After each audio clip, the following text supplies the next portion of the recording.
Want to participate in a Don and Mike Show contest? How about this? You or a member of your household can only win once for 60 days. You must comply with any age limitations for each contest. For complete contest rules, send a self-addressed stamped envelope to the mighty WJFK, P.O. Box 3649, Washington, D.C. 20007. Thank you, and God bless.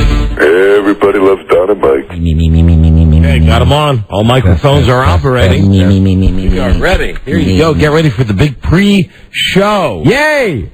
The pre-show. It's the stuff before we actually go on the air. All the little papers are lined up now. All the little notes are written. Very good. Everything's here. Look at that. 080504 Thursday. Ready? Groaners, got 'em. Yay! Good. Who calls a show this early? We've just started. Crazy people. Area code. What is this area code? They're gone. They got scared. Yeah, just hold on. Let me try another one. Are you afraid? Hello? Yes. Yes. Why are you calling the show so early? We just cracked the mic. We've not even been on for 1 minute. Haven't really started. Well, I wanted to start the show off on a good note. Really? Yes, I've been listening to your show ever since you came on in Dallas. You're on, as I'm sure you know, midnight to 3 in the morning. Hold on. So you mean the first caller of the new show? Well, see, I give him a free pass because he's calling when we're not on where he lives. So that's why you would be. That's why you would be calling right at the absolute very beginning of the show. Yeah, he's really not early. He's 12 hours late. Absolutely. Exactly. Right. And you're enjoying the show? Yes, most definitely. At least I will be tonight. Well, that's great. And see, that's the advantage you have. He won't hear it buzz until tonight at midnight. Then so let me just say, so really, technically, he's assuring himself a little more sleep if he decides to, get some sack time after he calls the show. If it was the end of the show, then he'd have to wait till 3 a.m. Right, no, now he can catch a nap. Yeah. Go chill out, wait to hear himself on the radio tonight. Right, and then right after midnight, about 12:10, go, it's sack time. Yeah, right. Catch a nap, an early nap. There we go. Okay, well, and here's the only problem with time delay. What God forbid is we speak to you now, it's 7, 8, 9, I got how many hours? 9 hours till this airs in Dallas. Right.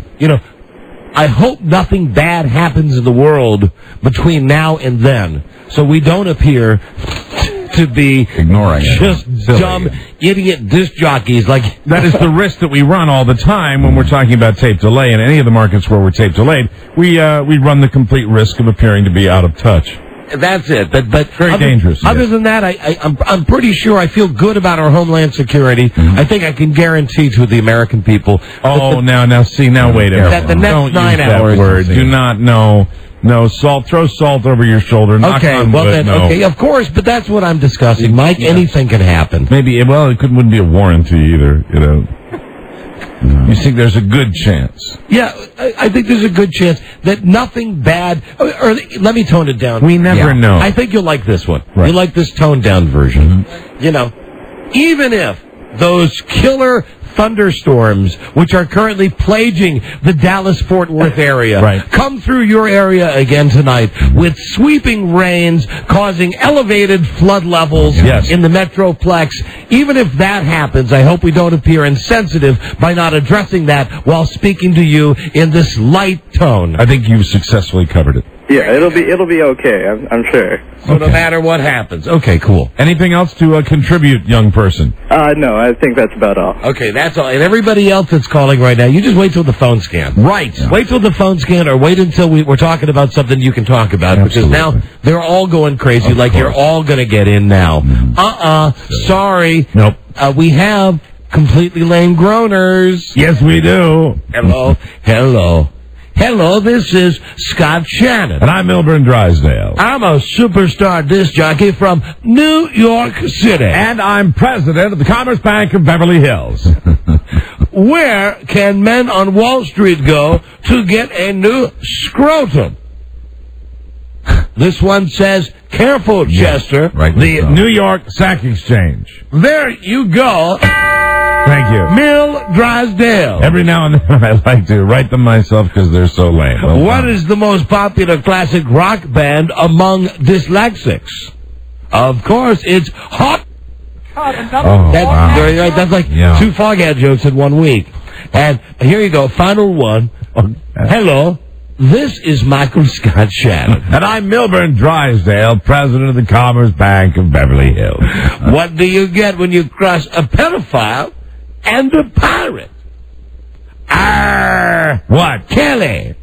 Arr! Kelly! Oh, God. See?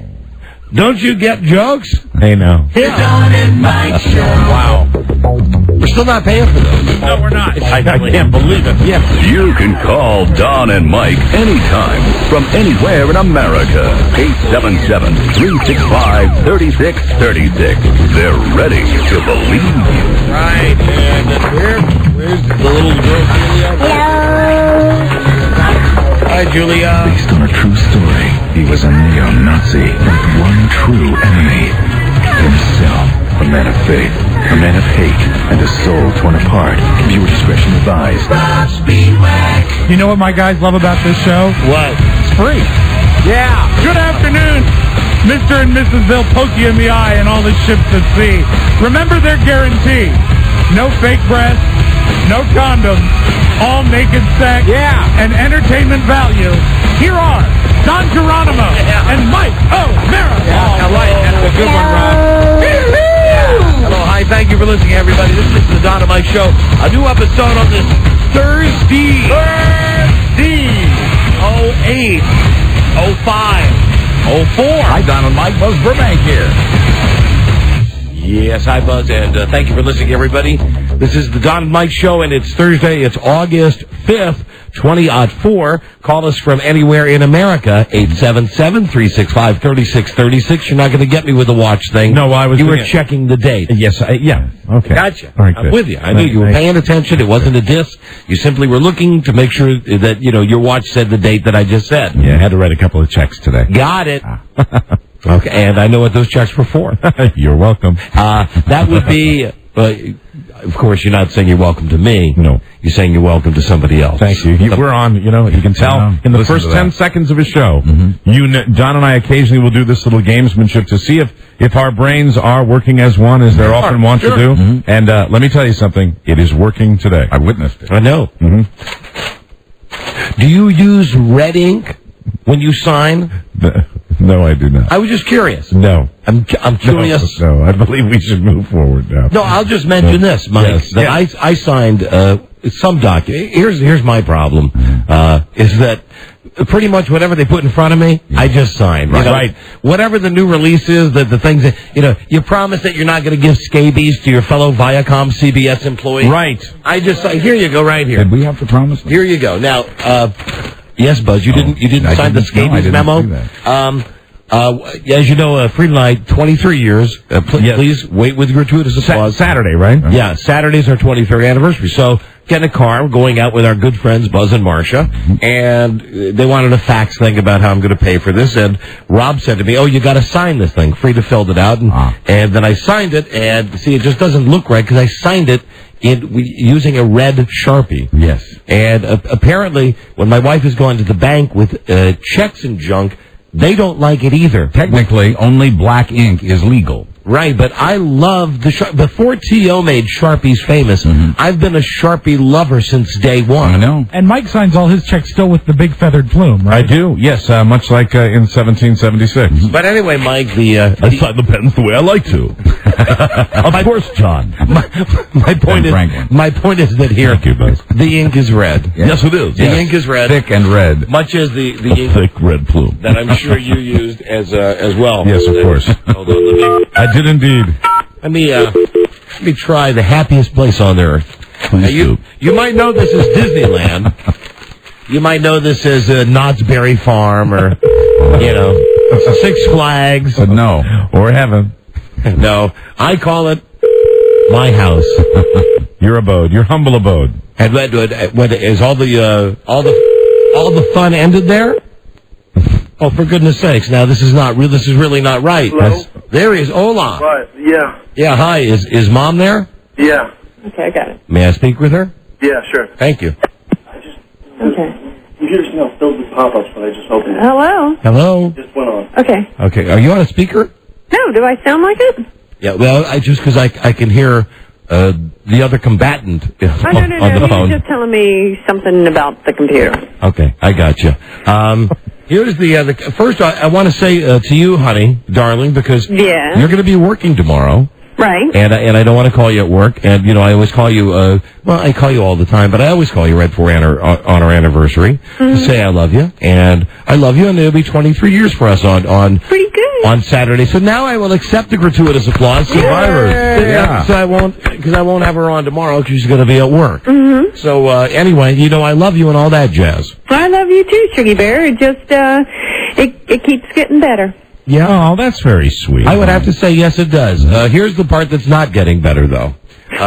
We have 9 days left now until the boy, our son, goes back to college. Right. And this is what happened today at the house. The boy punched his fist through the wall. Oh dear. Now Unhappy. he was unhappy. Now it was not a fight with me, a fight with Fredya. He was mad at himself. It was frustration. Yes, it was. Which Go to orange frustration. yes, which just means this whole countdown thing now takes on an entire new level. And I can't say I respect his privacy enough. I throw enough of my dirty laundry and my family's dirty laundry on the radio. I won't tell you why he punched his fist into the wall, but there are some things he has to do. These are the things that you have to do when you're growing up, when you're 19, when you're an adult. And if you don't do it, things happen. There are repercussions. Right. And he's finding out that if you just keep procrastinating, eventually it will bite you in the ass. And then when something bites you in the ass, the response shouldn't be to punch a hole in the wall. No. Yeah. And I can safely say that probably doesn't come from my side of the family. I know that in the 23 years that we've been married, I've only put my hand through, and it's not even a wall, it was through a closet door, only one time. And I want to say that I was absolutely right to do it. Looking back at it now, and it was. You have no idea why you did that. No, yes, I do. Why? I have no idea. I know why. Why? It's when we lived in Arlington. I remember the closet. And when Bart was a baby. Right. And we had no money. I mean, we were doing okay, but we we were really. Wait a minute. Somebody's joining us. Dad? Yeah. I just thought you'd like to know. I didn't mean to put my arms to the wall. All right, thanks. Thank you for the mea culpa. I appreciate it. No. I meant to hit the wall, but I didn't mean... You didn't know how strong he was. Exactly. It's seldom on purpose. Right. All right, well, Bart, you go back to doing what you're doing. Which is... Thanks. Yeah. All right, I'll get the phone. Go get that Good phone. idea. I'm sure it's for you. I remember the fight, and here was the fight. It had to be Bart was a newborn. What are you laughing at? I'm laughing because this is riveting. Yeah, This really it is. I'm curious to I hear mean, what this sometimes fight I'll was about, too. I'll do my little contribution here and I'll comment. And I can't. I'm just listening. I'm studying this. This is pretty intense. Yes. The fight 20 years ago was that we had a newborn baby. Right. I was not making a great amount of money. Were you working for Alan then? Alan Goodman. Alan Linewald. Alan Goodman. And there was a pair of it's when Air Jordans first came out, the hideous red, black, and blue Air Jordans. Back in the day, whenever this was, 20 years ago, whenever it was, they were like $120 a pair. Right. And we had money for our rent and our car payment and our baby, and that was about it. And I went out, just because I'm me, and bought these ridiculous shoes that I came home wearing and looking like I'm all proud.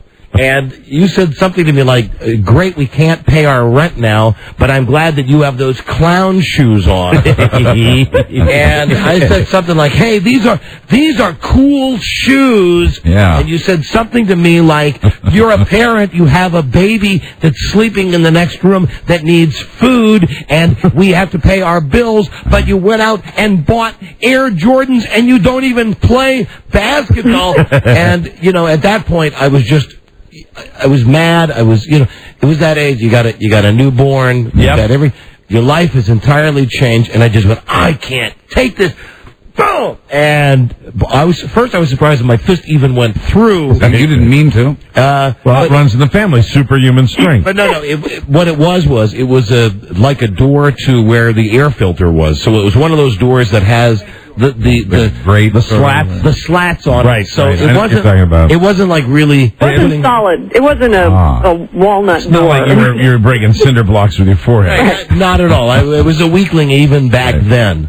But that's the only time. I mean, we're not violent people. I mean, we're violent with our words as a family, but we're not violent with our fists. No, we're not even violent with our words. You know, to all the young newlyweds out there, I think one of the things that has saved us over the year and through the very vocal fights that we've had is that we never hit below the belt. Unless it's absolutely necessary. No, we never do. I mean, we never say something that you can't take back.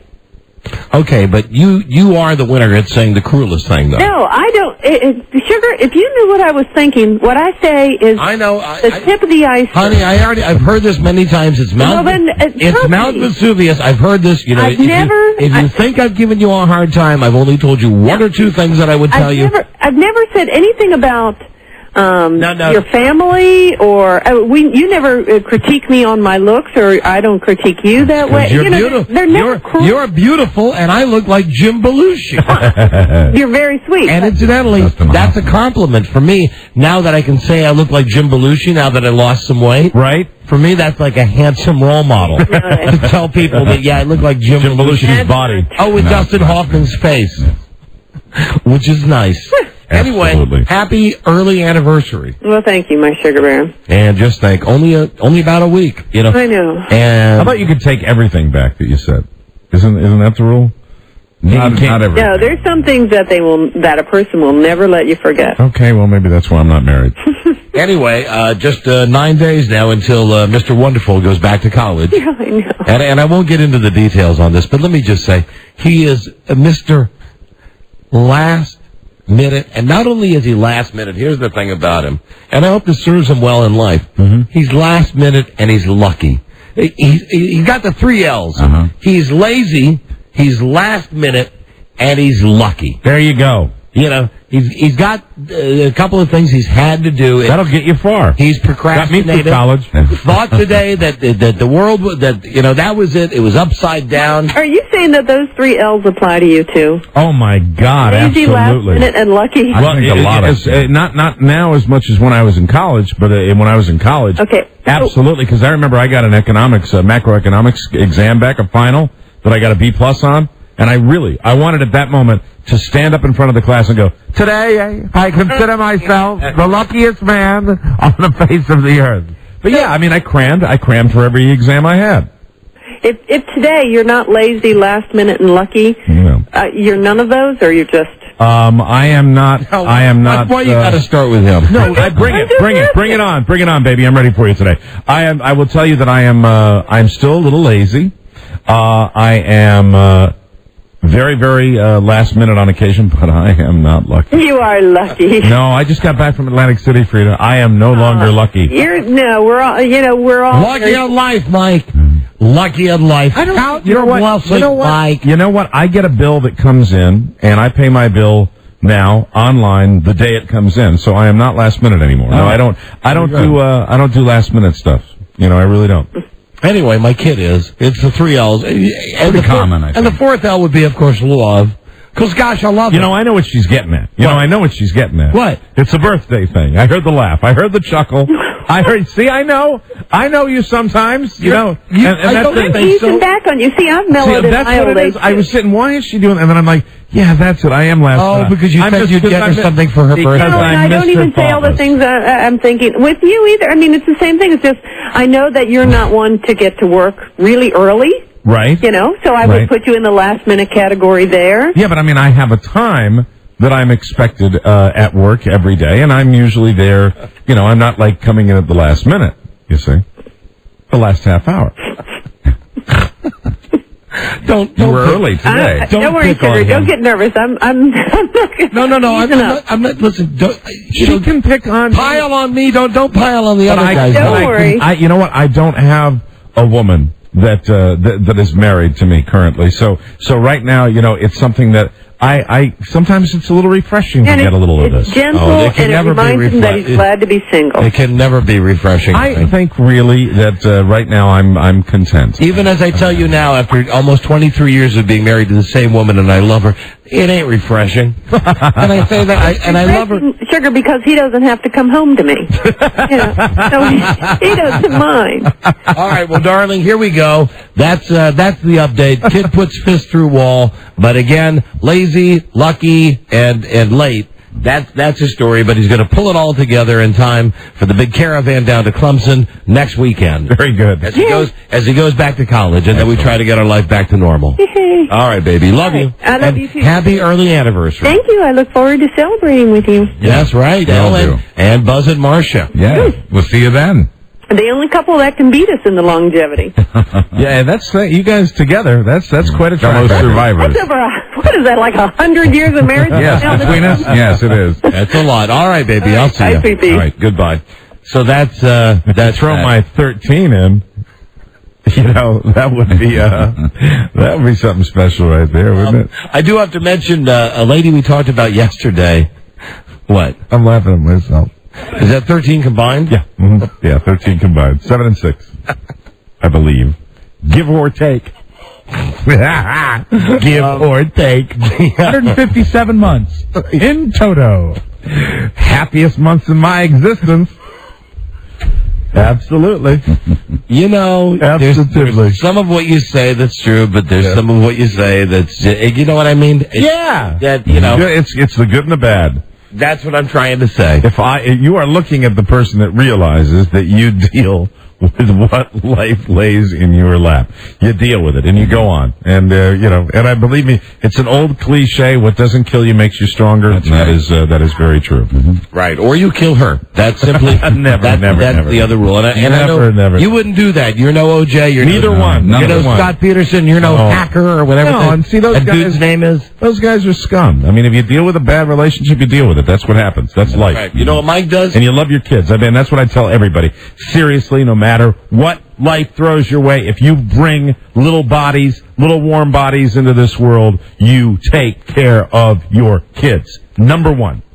All the time. That's the most important. Rob's going get out of here. No, Rob, I know you love your kids. Myth. Like I do. And the only time that you have ever even thought about you, so occasionally you hit your wife with your wallet. That's all I want to say. Occasionally with your wallet, you've had to bitch slap her a few times, just so the right amount would come out. Oh my God! All I want to say. Oh dear. I'm Jack. You can always tell I'm Jack because I get my kids this weekend, and and it's been 2 weekends since I've had them, and so I'm very, very kind of pumped up to see them. See how different we are? Yeah. I love my kid more than anything. Well, you spend, I'm counting the days until he goes back to college. I tell people this all the time when you're dealing with the word is broken home. That's what it is. There's no pretty way of putting it. That's what it's called. The fact is, you enjoy the time you have, and I think to a certain extent, when you don't have that obligation, you make the most of that time too. And that's the reality of it. You can't be completely devastated when you don't have your kids, and you can't be, completely overwhelmed when you have them. You got to create a balance there. I'm trying. I mean, it's a work in progress. No, I know. But I get I think more than I can ever remember. And I don't even know what I'm doing with them yet. I don't know what we're going to do something fun, and I don't know what it is. But I'm more jacked to see my kids this weekend than I have ever been. I miss them. I miss them so much. It's great. And I'm more excited to take my son to college than I ever have. Of course. Yeah. But look what you've done. I mean, what you've done and what I've done. I mean, it's a different deal, I'm kidding. And I've heard from more than one person with 2 daughters that when those teen years happen, Oh, don't forget, perhaps I'll like certain weekends more than others, I got that one thing here. I'll get to it at some point. This poll of young girls. Oh, that's scary. Very scary. God, that's scary. Stuff that they're doing now. Listen, yesterday when we were talking to the women here at the station about big feet, one of the women that we mentioned who we were not able to get hold of was a woman that we called Joan Crawford. Joan Crawford, yes. I don't even know what this lady's real name is. All I know is that she did make me laugh. What's her name, Robbie? I'll find out. Susan, I think. When I walked into the station, it's the furniture, Rob. That's right. When I walked into the station today, she was walking out. And I said, hi, and she said, hi, and then she stopped and looked for a second, and she said, incidentally, they're size 8s. And she walked away. So I think she's cool with the nickname. Okay, good. Joan Crawford. That's good. So we'll find out who the hell she is. Do you have a name for her, Robbie? Linda D. Linda D. Okay. Linda D. Right. Have a seat. Also from, hi there, Joan Crawford. I'm very upset. I have not yet gotten my Madden 2005. I was supposed to have it today, or tomorrow. A week before everybody gets it. You did 20 minutes on that yesterday. It's not here yet. There's a problem with the video company that we're getting it from. I don't want to get into the sordid details of it. The game has a wedgie. But I'm jonesing here for it, and I've built my entire week around the fact that today's Thursday. It's a week before the game goes on the market. I'm going to have it tonight. I'm going to get home. I'm going to break it in. Don't the people at is it EA Sports? Yeah. Don't the people at EA Sports know who they're dealing with here? No, listen. The thing is, there are you on there going, it's in the game. Would I love that? I can't tell you. I told you I get pissed off when I turn it on, and it's that nerd from the Washington area, some kid that won the Madden tournament, and I know because he's got a Redskins jersey on, and he goes, and his prize was every 10th time you turn on the game, it's not an NFL guy, it's this guy going, hi, this is Milhouse from The Simpsons, and I'm in the Washington, D.C. area. I'm the Madden 2003 champion. EA Sports. It's in the game. Right. So even having said that, I don't have it yet. I wanted it so bad for today, but somehow I'll live with that disappointment. Solace in the fact that football starts on Monday, and I do have a Super Bowl prediction that I know everybody does one, but really write it down, because I've already done 3 mock drafts for our fantasy football draft. And you give me a hard time about making predictions for the baseball season. But, Mike, I want you to know something, that this is I'm telling you something. I'm not willing to bet anybody. I'm just saying. Well, where is the fun in that? If you're the fun in that is going to be 9 months from now, 8 months from now, when everybody says, oh, my God, on August 5th, you actually said that. Yeah, and I think that the joy will be there, but I think there would also be joy in knowing that there was something on the line. I think that's a tradition that exists on this show. But this is a simple prediction. I'm not. I mean, it's not. I don't have I don't have any type of fan loyalty to either of these teams. I think before we go on and on about this, perhaps do you want to make your prediction? Yes. As a favor, will you do it as Jim Nance? Friends. Thank you. Friends, Jim Nance, of course. Friends, terribly, terribly saddened by my demotion for CBS Sports. I'm dying for this prediction. I won't be on with Dan Boomer. Come on. Instead, I'll be in a booth with Phil Simms. Okay, Atlanta against Indianapolis. It ain't sexy, but mark my words. Want to bet? You'd have to give me some pretty good odds, because those are pretty crazy teams. I'm throwing my credibility out as a man. To quote Buzz from his press release, my credibility.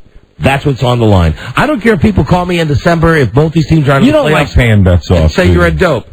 Well, no, I will pay off a bet that I feel very, very strongly about. For instance, if you wanted to bet me that Atlanta wins the AFC South, and they're in the division with Carolina, Tampa Bay, and New Orleans, I'd take that bet. Mm-hmm. Do you want me to bet you that Atlanta will make the playoffs? Not a sure thing. I'll bet you that. Mm-hmm. What? Why are you... what is it that you got to give me some gigantic payoff if I'm just saying, these are the teams... All I wanted to do was I was just thinking... Throw out a Super Bowl prediction in August. I was just thinking that if we... had something on the line. It just makes sports more interesting for me, especially just football. Forget I said it then. You forget half the stuff I say anyway, so just put this in the half the stuff that I say that you forget. Atlanta, Indianapolis. That's all I'm saying. God, it's branded into my brain now. Okay, so you remember it now. And Peyton Manning, Michael Vick. Right, if I'm Battle right, of the big QBs. Right, I'm right, I'm wrong, I'm wrong. But who wins the game? Who wins I don't know, Rob. What? Atlanta! Okay, thank you. Atlanta! The Atlanta Falcons win the Super Bowl. Not a chance. You know, man, I don't know. I don't know what I'm talking about. It's just fun to say not a chance. What are you, high? I'm just like Jim Carrey in that movie. I'm just talking out of my butt. That's all I'm doing, talking out of my butt. The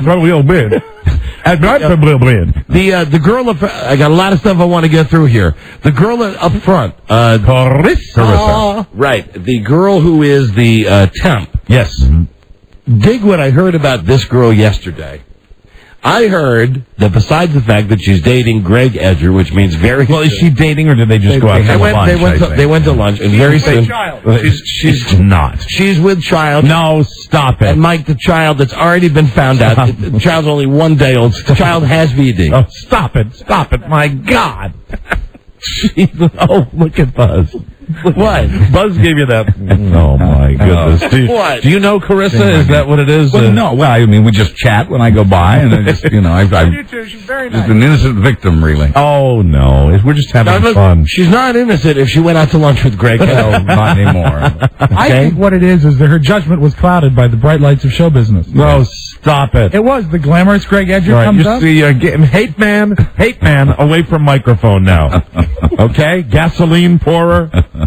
All right. He doesn't have to pour the gasoline. Right. This fire is burning. Yes. The fire is already burning. Much like her. Right, this. Okay, I hit the dump button. Wow. I hit the dump button. Okay. I hit it on you a couple of times last week, so I'm just catching up. I know. Okay. It was funny, though. Just thank you. Right. Just let me say, fire extinguisher. Get one.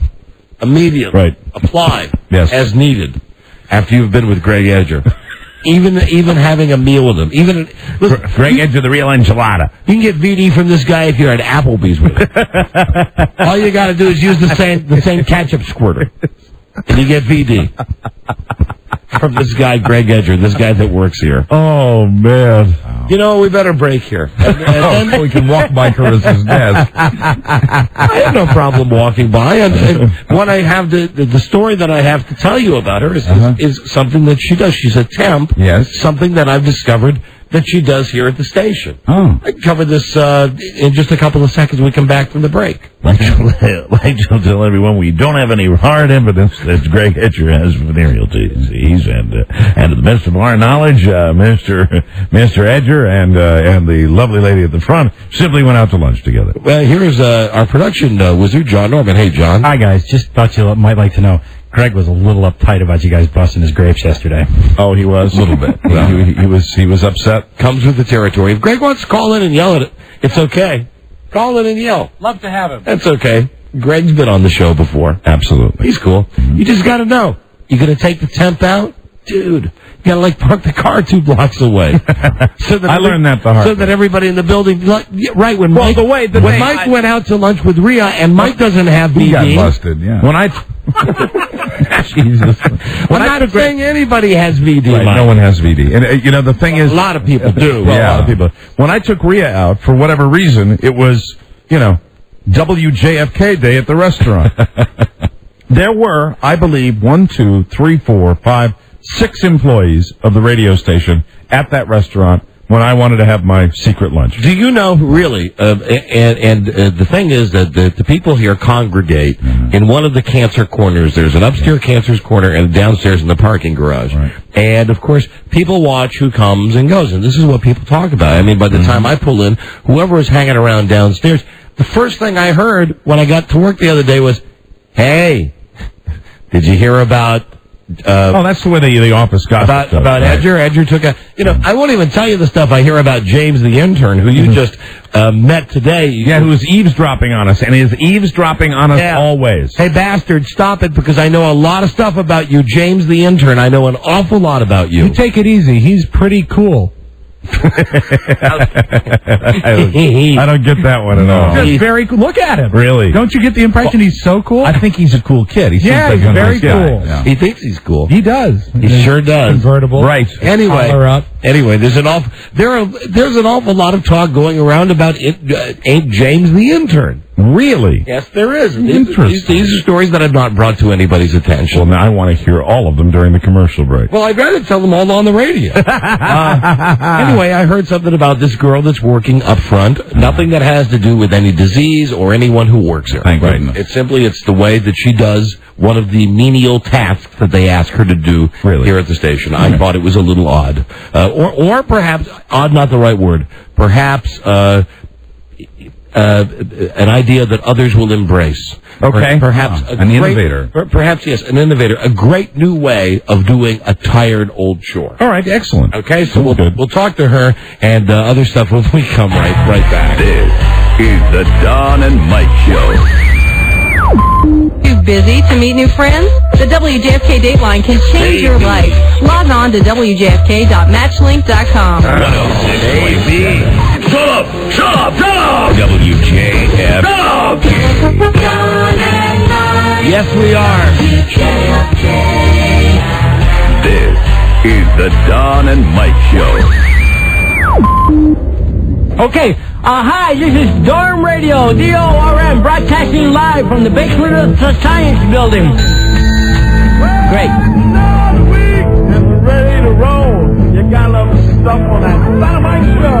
No budget Jeopardy, strict trivia news.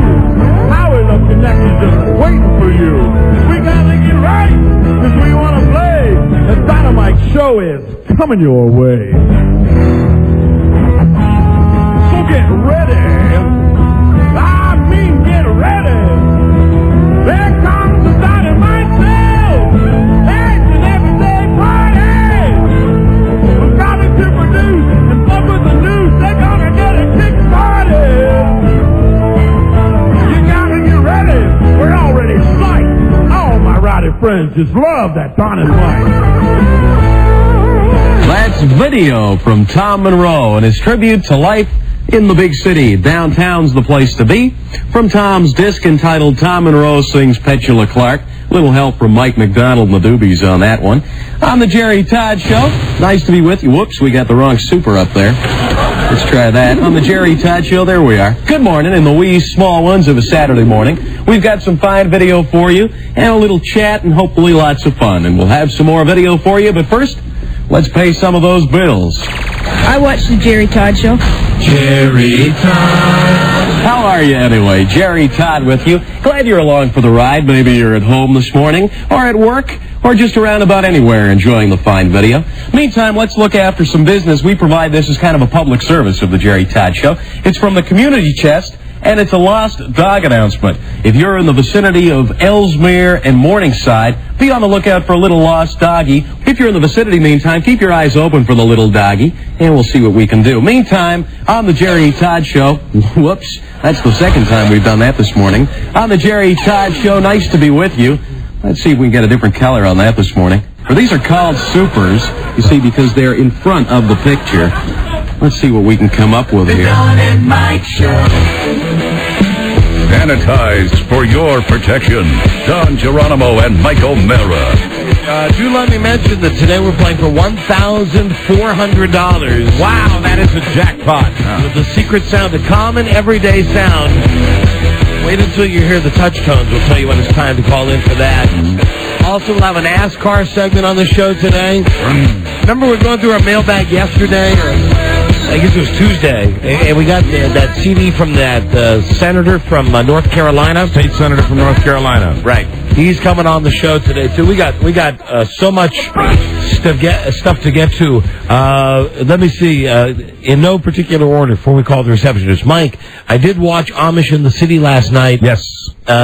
Didn't get into it. Well, it was not as good as the first week, and it was a little more hateful than the first week, and it just I was left a little cold by it too, and that happens with some of these shows. You know, the second time you look at it, and I don't know, I'm going to give it a third week and see what happens. I'll watch it again because you liked it, and there were parts of it that I thought could be great, but generally speaking, the city kids are all just nasty brats. They're total brats. And the Amish kids are, you know, like you'd expect. They're predictable. They're Amish. And well, the thing is, I think what they may have expected was the Amish kids not to be as nasty as they're being.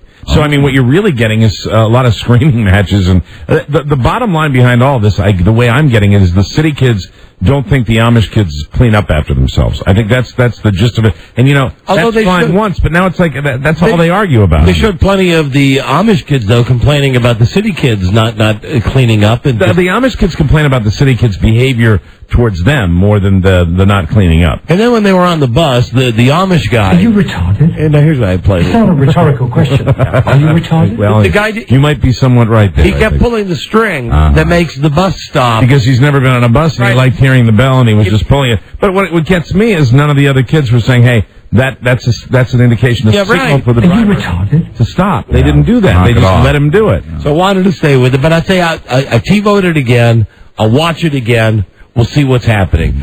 This morning, I mentioned this briefly yesterday about Dr. Laura Schlesinger, who I never thought I would say anything about on this show, except what a waste of skin. What a turkey neck on that broad. And whoever would call a DJ for real advice, first off, is nuts. And then if you listen to her, you're double nuts. Right. Having said all of that, she's written a book that I have to say, I am not kidding, I think is great. And now I've not read the book. I've only seen her doing the commercials for it. So you get a little synopsis of the book. But this morning, she happened to be on one of the chat shows, one of the news shows, and Fredya was talking to me about something else, and I said, I've got the TV on the background, and what I did was I just slyly turned the volume up a little bit, and here in a nutshell is what Dr. Laura writes. And this surprises me because she's crazy always, and I don't agree with her about anything. But she says, hey, women, there's a reason that your husbands are leaving you. There's a reason that there's no intimacy in your marriage. The reason is you don't treat him good. That somehow in our society, women have gotten the message over the last 20 years. Go to work, take care of yourself, go see your girlfriends, go take care of your kids, go to the meetings, do what you got to do.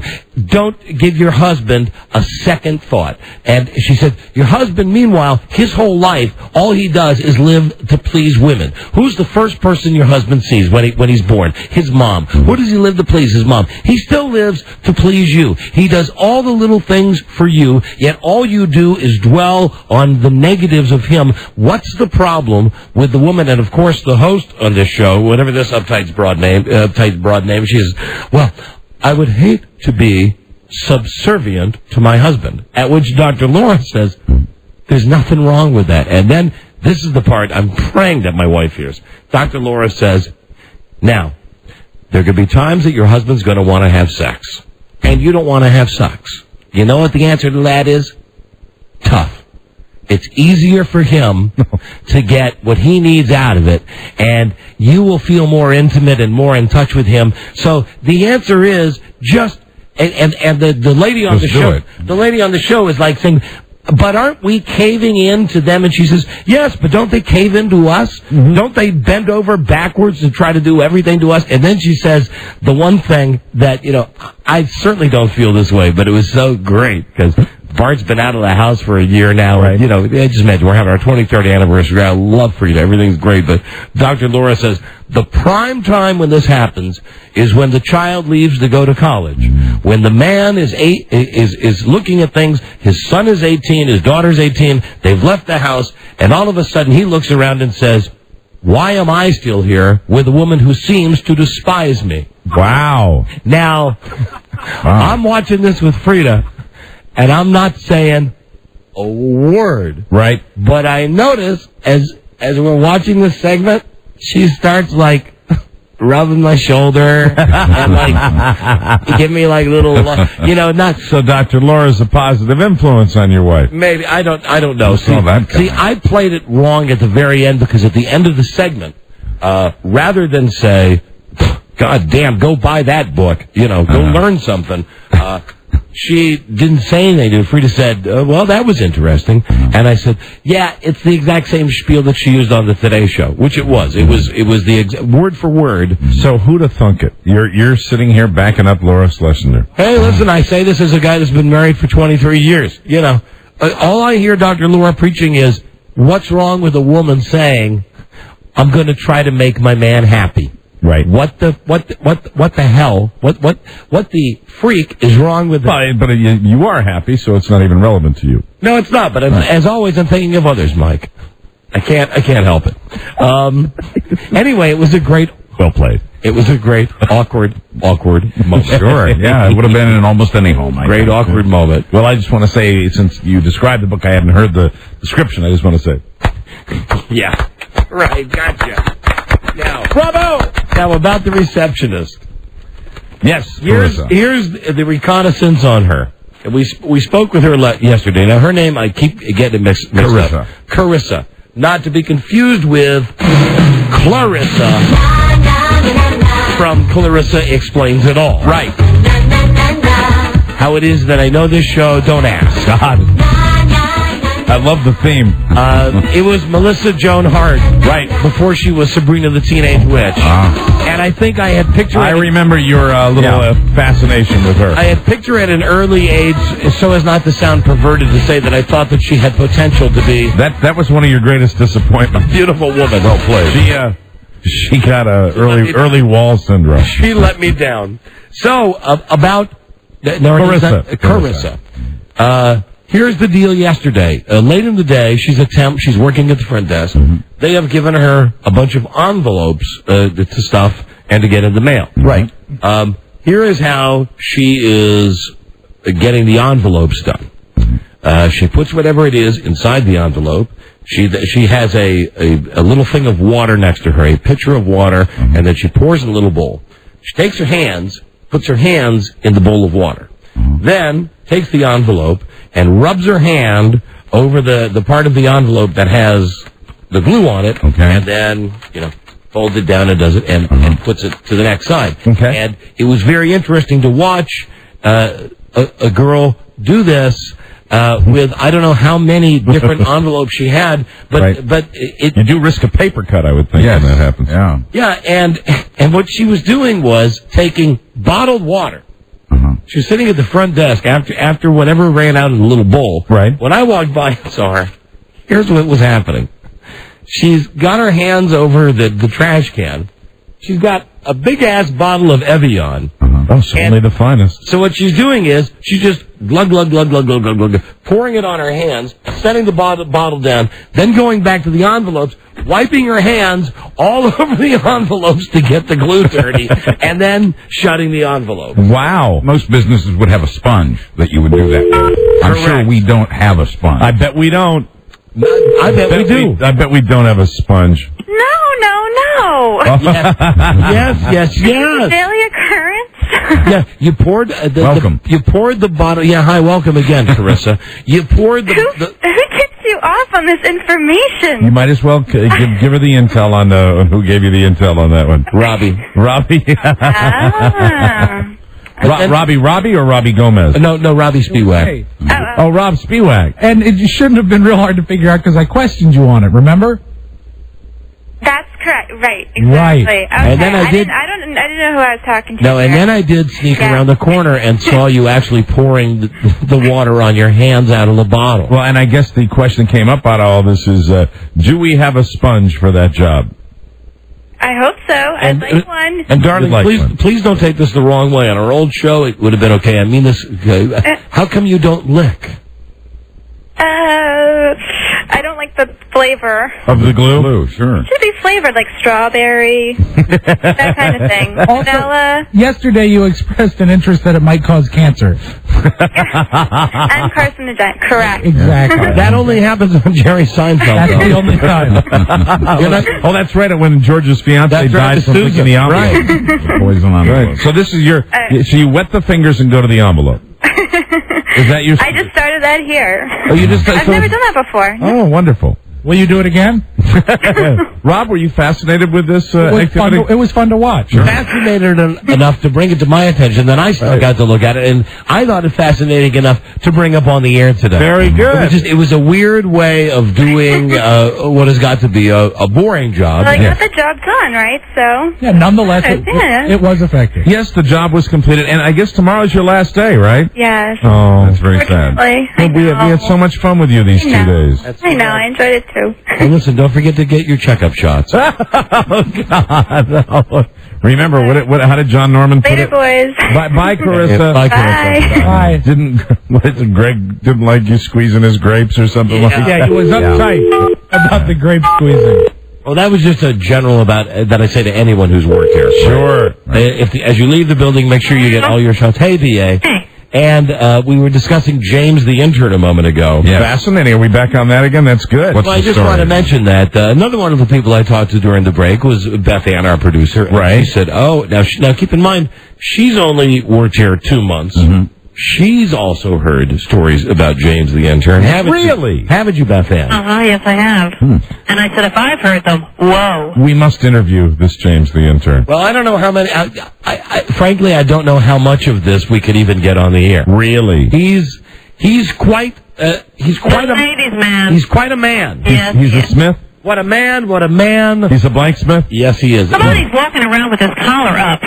Yeah. Come on, hello. Listen, that's just a stupid look that nobody's bothered to tell him is stupid yet. I mean, the guy wears... Well, let's find out. B.A., are you attracted to that look? You know, there's something about him.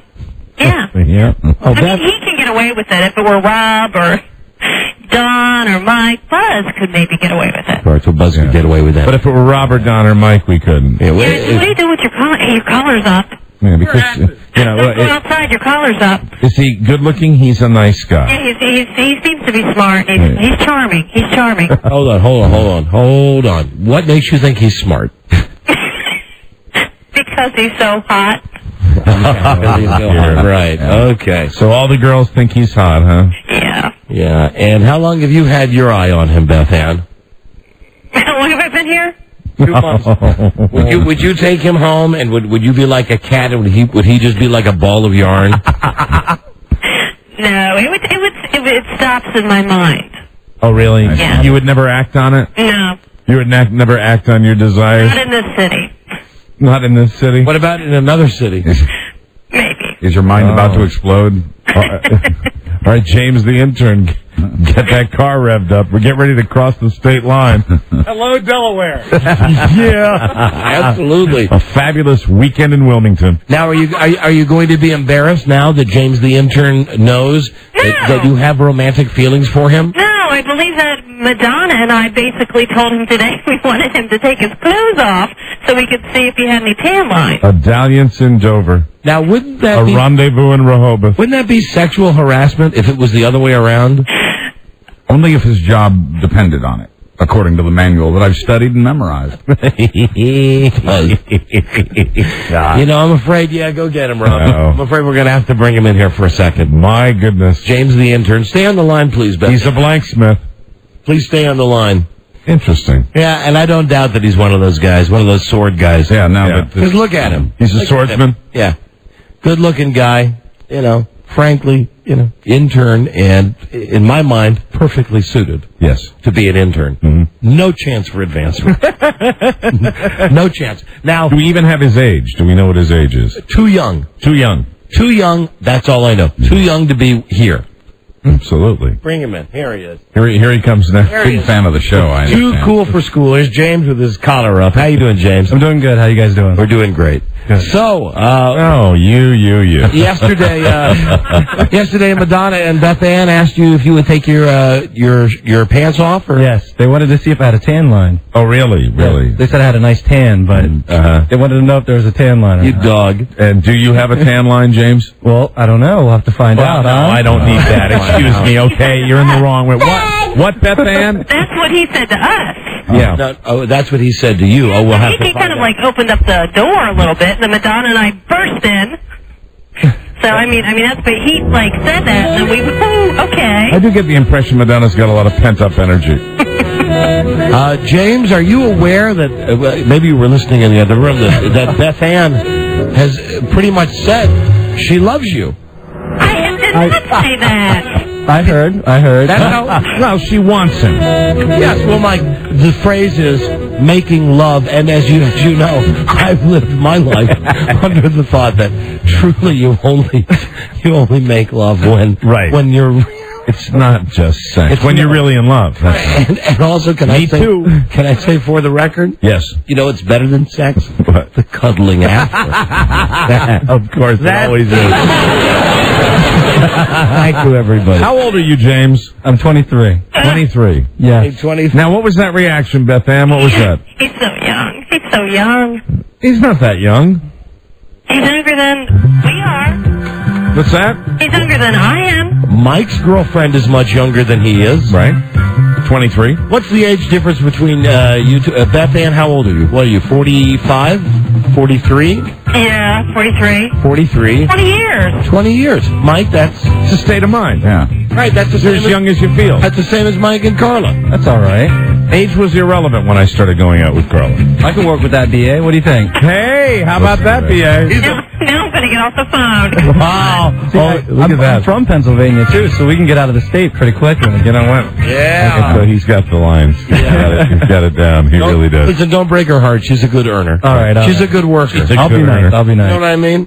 She's a really good producer. I'd hate for her to come in like on some Monday and go, I can't. He took me out, and you know what? And now I can't work here anymore. James took me on a date to the movie and left me in the parking lot after we did it in the car. I don't have any underpants. He left me in a cornfield on the outside of town. It was so demeaning. I had to thumb back to town, half naked. All right, good luck. Get out of here, James. All right. Thank you, James. No problem. Thank you. There goes the swordsman, James. Thanks, BA. With his collar up. Yeah. You only call the custodial people that have Ben come up with a mop? You okay? I'm just making sure you didn't spill anything in the office there. Are you talking to me? Yeah. No. I thought that maybe there would be a spill of some kind. Sippage. I'm hanging up. Okay. Okay, bye. All right, we're getting a lot of that. Mm-hmm. Okay, bye. See you, Puddles. Wow. Here she goes. All the girls very excited about young James. Hold on. You know what? Phone scan coming up. Let me get to the 877-365. 3636 877-365-3636. I got confused too. Hold on, I want to tell you a story, and that's why I'm trying to get the phone number my down. breath away. Canada 800-636-1067. Washington 202-432-1067. Nate number is 877-365-3636 for the phone scan, which comes up next. When you were talking, we were doing that thing about BA. Right. You left me by the side of the road. Did I ever tell you the Scott Shannon Sandy Sue story? No. This is a great one. This is something your buddy Shannon did? Yeah. And this one, this is now BF, before Frida. Right. As a matter of fact, Frida was dating somebody else, and I was dating this girl named Donna Jean. Her name is still Donna Jean. Mm-hmm. And we were at a radio function, and Frida was there with this other guy, and I was there with this girl. And as it turns out, we both worked at WPGC. He was the program director. And one day he said to me something like, "Hey Juan, you got whatever he said. You got a collar on her? You know, it's his way of saying, you dating exclusively." I said, no, not at all. So they go out on a date, and Scott Shannon takes her out on a date somewhere, and takes Donna Jean out on a date. This woman that was working part-time at the radio station, and Frida's name for her was Sandy Sue, because that was the girl that I was semi-involved with when I met Frida. And I would mention, but what about Donna Jean? It was like, you mean the blonde? Oh, Sandy Sue. Nice. Where's Sandy Sue? Where's Donna Jean? Where's Sandy Sue? Where's Donna Jean? So anyway, this poor girl, one night she calls me up. Shannon took her out on a date. And I guess the date didn't go well, because as they were on their way back from whatever restaurant it is that they were going to have dinner at, right, he simply stopped his car on the side of the road and said to her, "There's the door." Wow.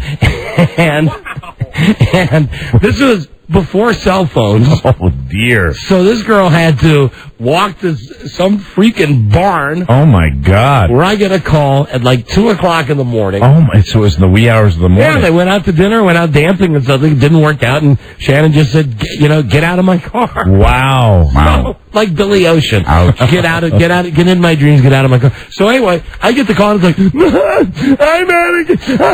in Poolsville. I'm at a campus. And even now, she still called him Super Shan, though. Super Shan kicked me out of his car. Oh, my God. Kicked me out of his car. So Did she come back to work? I got to go pick her up. Yes. And then he, of course. So he got away with it. Well, he got away with it because he's him. Right. Because when I asked him about it, I guess it was the Monday then, I got into work and said, hey, what's up? I had to go pick up Donna Jean in the middle of the night on Saturday night.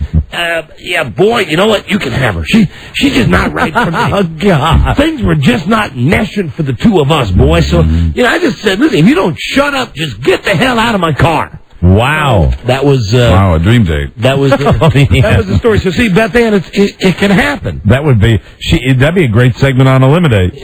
It can really happen, Beth Ann. You can get left by the side of the road. And if James does that to you, don't call me, because I'm not coming this time. I'll pick her up. Thank you. Call Mike, please. Yeah, no problem at all. Call Mike. And then, absolutely. Then after Mike doesn't take the call Buzz. As it rings and rings and rings. Now, phone scan. Did we hit that? Yes, you did. All right, your live unscreened calls coming right up. This is the Don and Mike Show. Hey, the muffler plant's gone too. Yep. Oh, come on, damn it!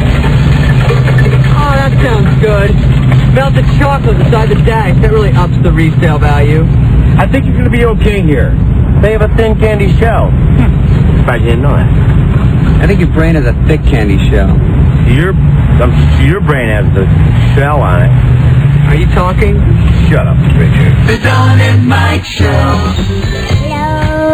You can call Don and Mike anytime from anywhere in America.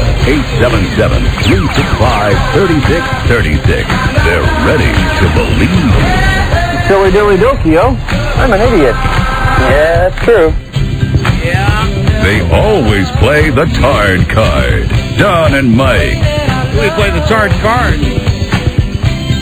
We play the Tard tape. Are you retarded? Right. It's not a rhetorical question. Are you retarded? No, he's not retarded. All right, we've answered it. Secret sound today, $1,400.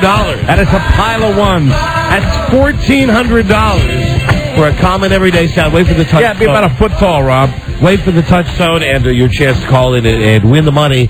Also, Gearheads. We'll have a NASCAR segment coming up. Gearhead. If you're a gearhead, I just want to know why Dale did that extracurricular race.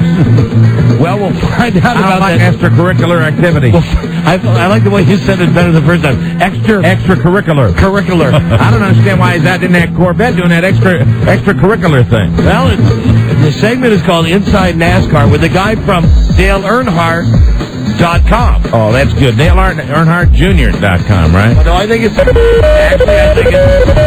dead guy still has a Dale website. Senior? Think so. Oh, man. 877-365-3636. God needed a driver. Yeah. He did. But Junior should be doing all them extracurricular things. Hello. Don and Mike, this is the phone scan. Hello. Hey, guys. Hi. Hey, I was wondering, I've been listening to your show for a long time, and I've been working lately a lot, and this is the kind of information I would have hoped to have gotten from your show. I was wondering if you guys know why the people on Big Brother 5 are so much dumber even than all the other house guests. Have you been watching Big Brother 5? Yeah. I think you were asking me, weren't you? Right, yes, I was. Yeah, and isn't tonight the night that they're going to announce the twins? The twins, yeah. Yeah, I think the people are dumber, but I think it makes for a better show. Yeah, I think they went around and picked every stereotype or type of person and then got the dumbest person they interviewed. No, they do. They have construction worker, they have lawyer, they have mom, they have a homo. You know what amazes me? A black guy, they got a black chick, they got Asian. They've got them all. And I would agree with the guy. And the twins, they're all equally dumb. Yeah, on all these reality shows. This is one thought. However, if I just could say... Yeah, go ahead. Julie Chen is smart. Yeah, she's so smart. Just ask Leslie. She's so smart. You know, here's the thought, though. Whenever I watch any of these reality shows, you know, you and I got to get up every day, slog into work, and, you know, you can't miss it. What I don't understand, where do they get these people that are they independently wealthy? Do they not have to make a living? That can take weeks, even months off at a time. A lot of them, I think, the maximum time for those shows is maybe 3 months. I think it's 3 months. And I think that they even pay you a stipend after they're done. They have to. So you will shut up. But some of them have while the show is airing, so you don't let any secrets out. Some of them have real jobs. Like they'll say, you know, this person is an accountant from so and so, or a lawyer from so. Well, where are the bosses that are saying, yeah, you want to go on a TV show for 3 months? Have fun. I'll tell you what I think is the funniest jump out of all of these people that have tried to make a career out of it is the girl from Survivor, Elizabeth, the one who's married to the Hasselbeck guy, the quarterback. From The View. Right. Now, not only did she work the fact that she was in Survivor onto The View and that she's married to the guy at the NFL level, he's the quarterback with the Redskins, she will be speaking in prime time at the Republican National Convention. Wow. Now, they're glossing this over by giving her a kind of topic. makes our Ben Affleck look a little better, doesn't it? She is going to be speaking about breast cancer and breast cancer awareness, and as her mom was a sufferer of this. But still, you got to look at yourself and go, wait, hold on a second. Of all those broads on The View, you know, I'd rather see. And listen, the more I watch The View, the more I know that you'd rather see the bag. The day that I said that Joy Behar is a bag, that is the perfect example of a woman who's a bag. That is why much hilarity ensued after you mentioned that, because we all realized that was the finest example you could have found for us. It came completely off your head, but it was Joy Behar. Yeah. The bag. We applied ourselves. We couldn't come out with anyone I believe at the time your quote was, that bag, Joy Behar. But look at Elizabeth Hasselbeck. She came from Survivor. Right. She got on The View, and now... Isn't she from the original Survivor? First season, maybe first or second season. Either way, she's speaking at the Republican National Convention in prime time. Unless they vote her off. But that's the way celebrity works in this country. Right. Don and Mike show. Hello. Or just hang up. I was just plain rude. Hello, Don and Mike.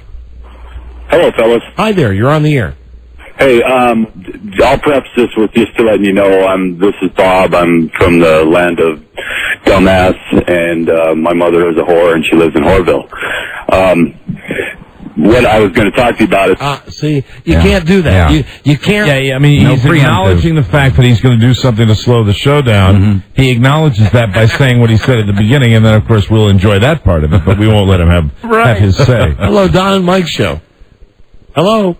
I think, we almost have like a Minority Report thing going on there where you could actually look into the future and see who it was going to... We saw the murder before it was committed. That's right. The little red ball came down with that guy's name. Yeah, and we're all sitting there, with like electrodes attached to us in a shallow pool of water.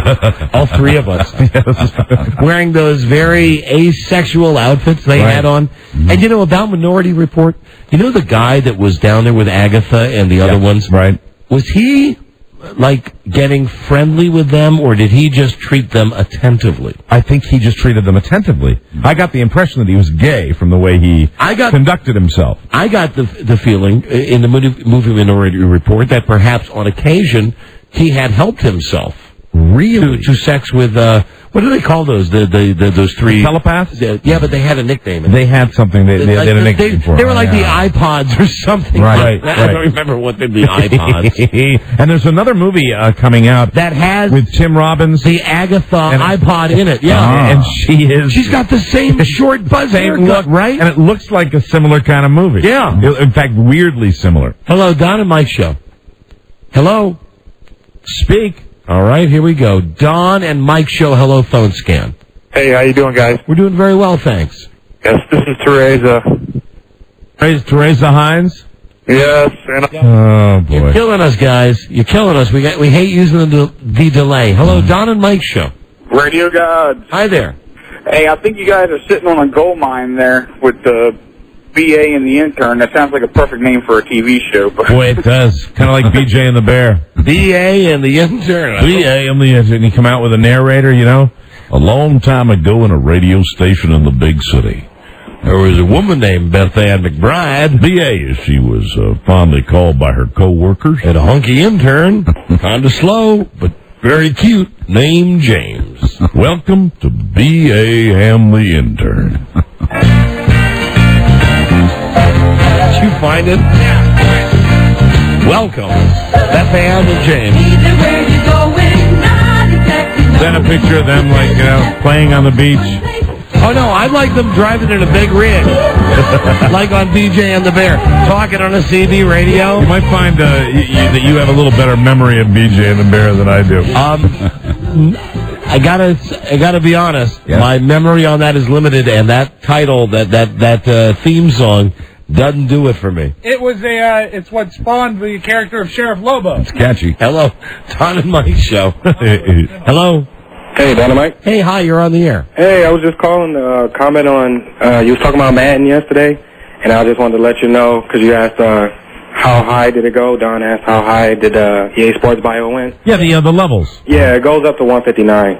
Oh, my God. So here I am almost at level 14, and you're telling me that's, in the big scheme of things, nothing. You were excited about being on level 14. I'm not there yet. I'm almost there. Shame on. Headed for level 42. What is your level? I'm on level 30. Level 30. Show off. How many days do you have played on Madden? 40 days. 40 days. Wow. What's your favorite team to play with? New York Giants. Hey, there you go. See, I got the best. Anybody that plays Madden, the 75 Rams, if you run that offense correctly, I'm telling you, they kick ass. They absolutely kick ass. I have a question for this guy. What happens to you when you see sunlight? I see sunlight through my window, so. That was lucky. Thanks for the comedy response. Bye-bye. See you, level 30. Bye-bye. Hello, Don and Mike show. Hey, look, my right arm has turned to ash. What's he, level 40? I don't know. Was that 30. level? 30. Level 30. Level or IQ? Hello, Don and Mike show. Hello. Hi there. How you doing? We're doing great, thanks. I'm calling from Rochester. I just started listening to you guys. I think you're great. Pretty funny. Thanks. And I got two things I want to ask you. Yeah. One, whenever you talk about your son and you give his age, you always say 19 and a half. Why do you do that? Because he's almost 20, and in 6 months he will be 20. Well, what's it to you? Well, I don't know. It just kind of sounds funny. Well, 19 and a half, you always say happy years, and especially when kids are little. 7 and a half. Like, for instance, I would say about this phone call, I enjoyed the first half when you called to say that you liked the show. I didn't like the second half when you called just to bust my balls about when I mentioned the age of my kid. But anyway. No, I'm not. Hello? Yes. I'm not trying to bust your balls. I know you're not. You're just. Well, the half thing. What is the problem? You've never heard people say 7 and a half, 8 and a half, 19 and a half? That's the point. And I believe if you counted the number of times today, I said he's 19. No, I heard that, but early. I've been trying to call prior to that. Oh, well, listen, just eat one and pound sand. What else? What other fabulous observation do you have?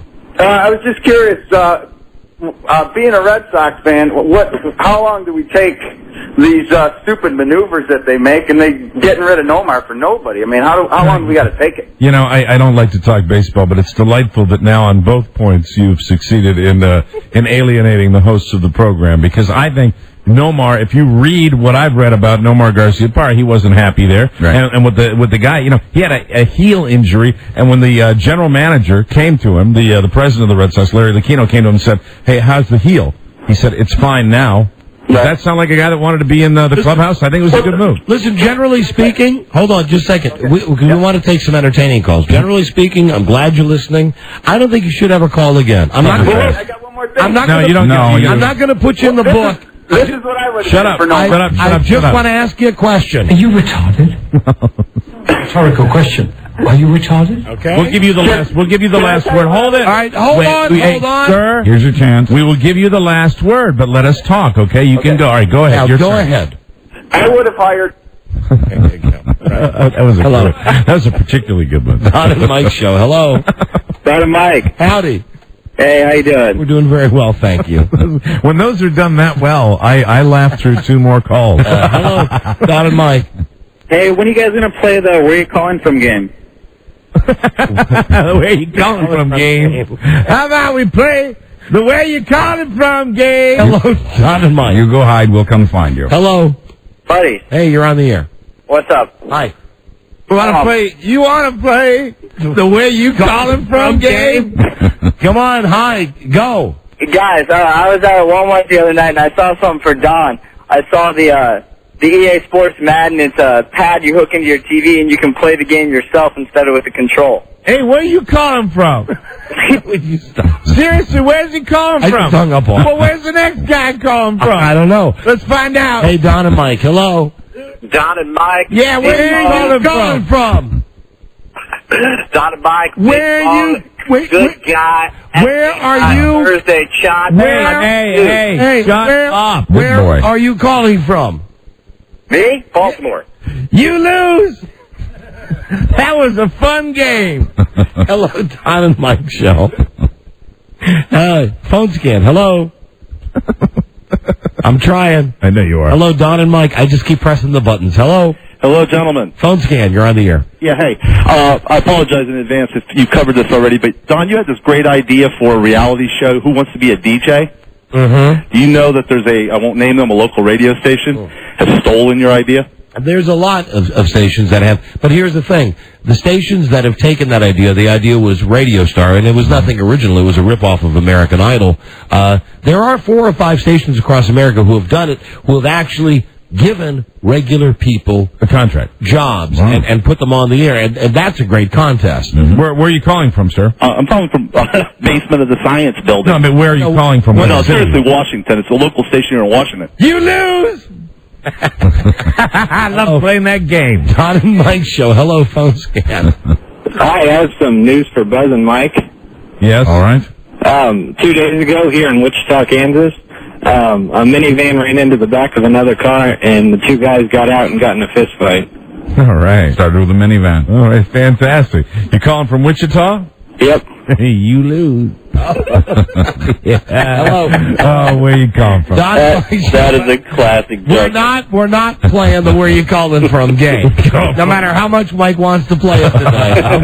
I'm kind of playing it over here by myself. Hello. They're called precogs from the movie Minority. Precogs. That's a contribution. Not iPods, precogs, Precog, right? that's right. 3 of them. 2 boys, man. 2 boys, 1 girl. That is hold a on. good call. How about for the grossest moment in Minority Report? Greenhouse? Yeah. When Tom Cruise is looking for the cure to whatever the poison the lady has given him, and then she leans over and takes his hand in his face in her hands and really lays one on him. Yeah, gives him a real kiss. And she's like Jessica Tandy looking. That is the grossest Jessica Tandy as she is today. Now she's on a soap opera. We saw her on a soap opera, remember? Oh, we did. Didn't she on One Life to Live? She had a big part on One Life to Live. Mike and I both identified her. Hey, that's the old lady that made out with Tom Cruise in Minority Report. That's right. Wow. Absolutely. And I gotta wonder how bad that new Tom Cruise movie is, only because I can't think of a TV show that I've not seen him on. You think he's really gray?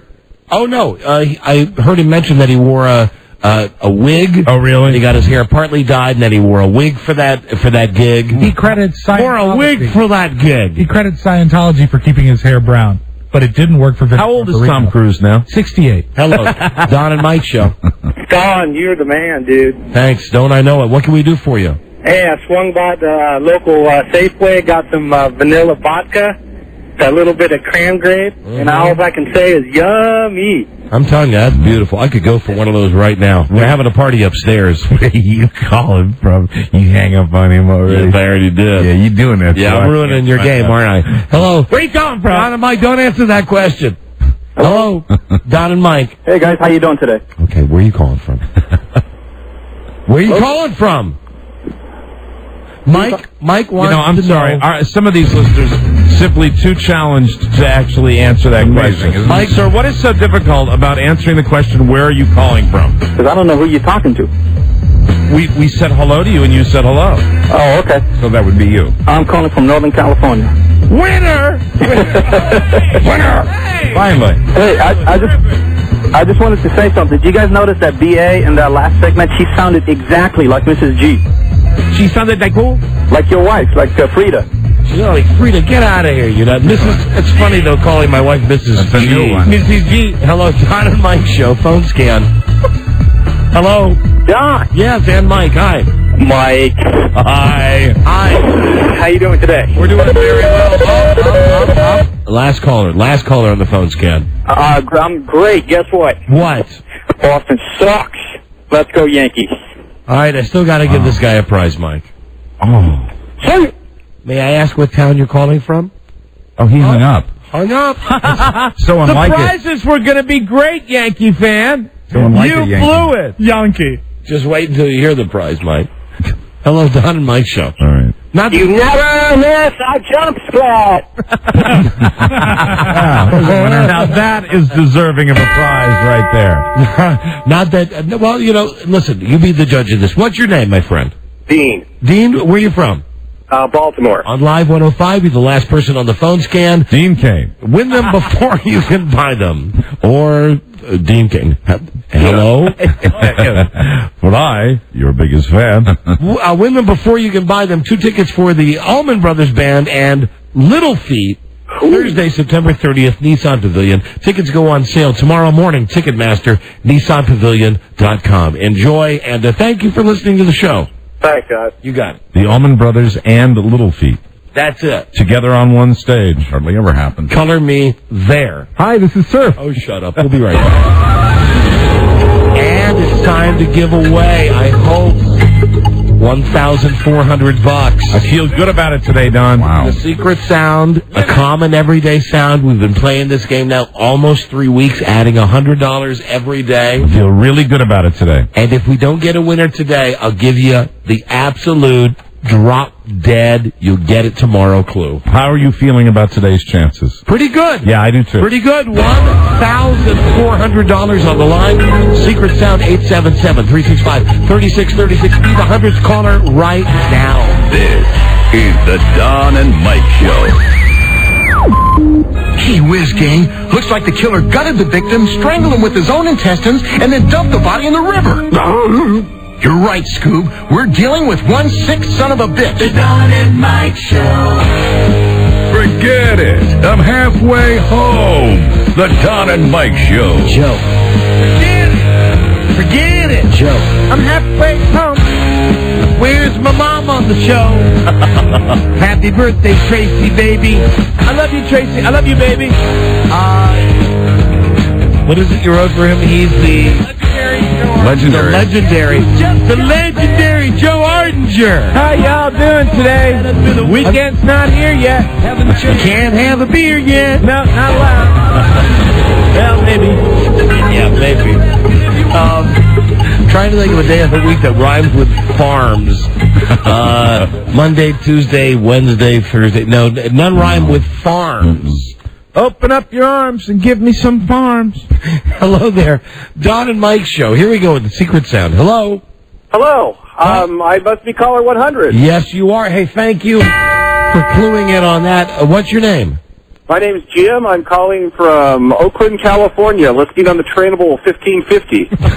Beautiful. Sounds like a smart guy here. This guy's put it all together now. He called the station retarded, which it is, KYCY in San Francisco. You get it smart from him. For being caller 100, you want a sleeve of Don and Mike Pro V1 golf balls, courtesy of Golfdom. Golfdom's Tyson's Corner. Live the game. We thank them for that. That's a nice prize. That is a great prize. You'll play for $1,400 if you can identify this common everyday sound.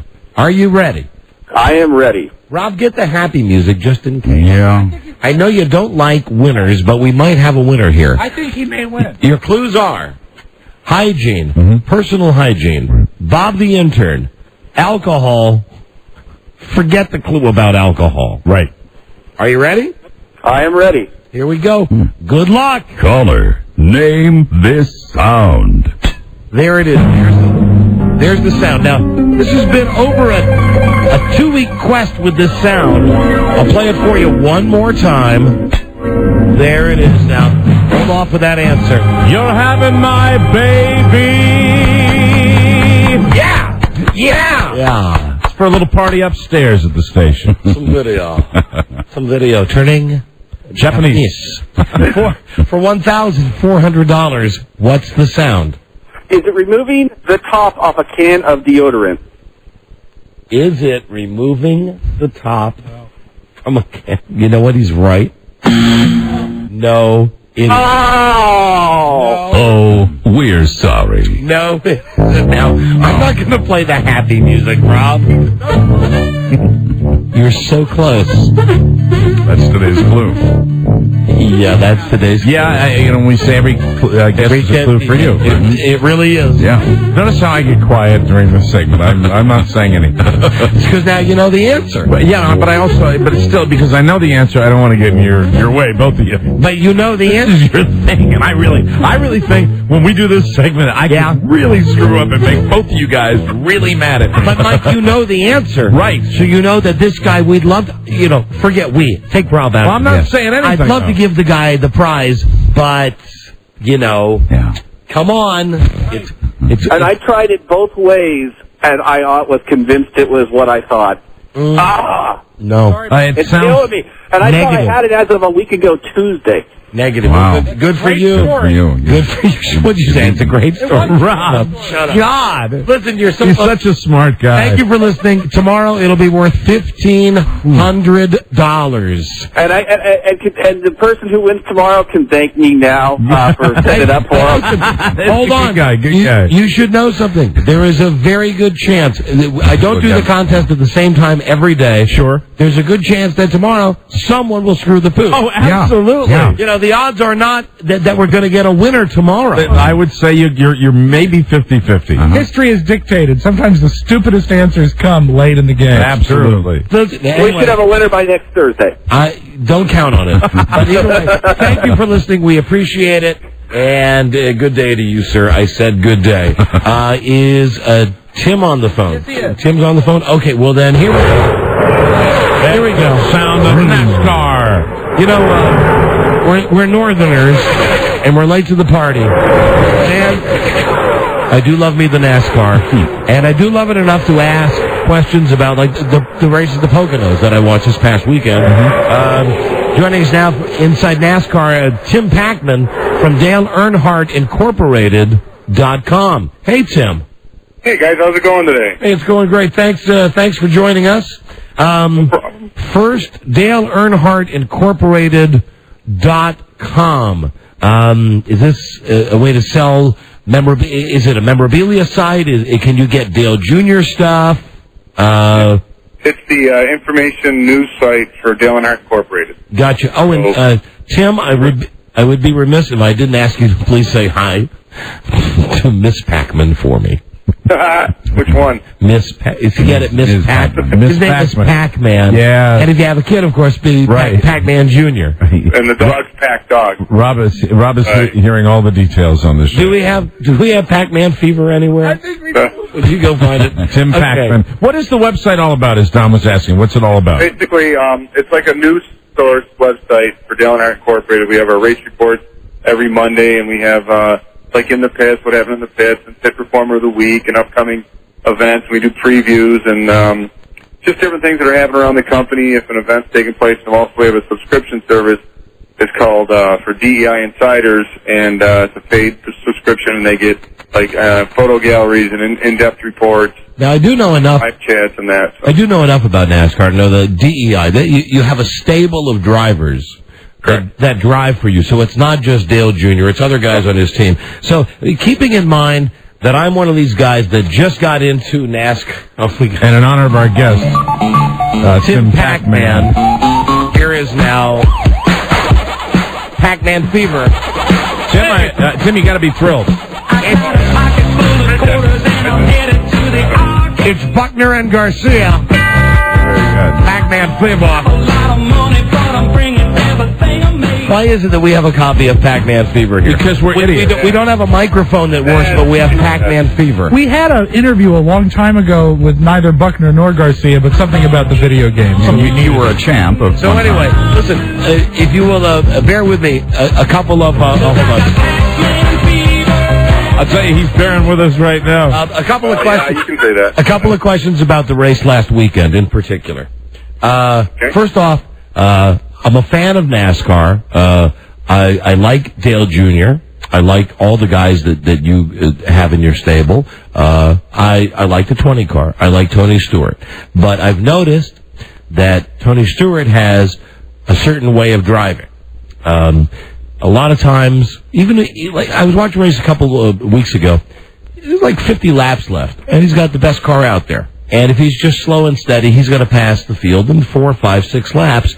But instead, he just comes up and bumps a couple guys from behind and spins them out, and it's like a 14-car wreck. Meanwhile, who's out in front of it all? Tony Stewart. Right. So, and I know that Dale Jr. has had some problems with Tony Stewart.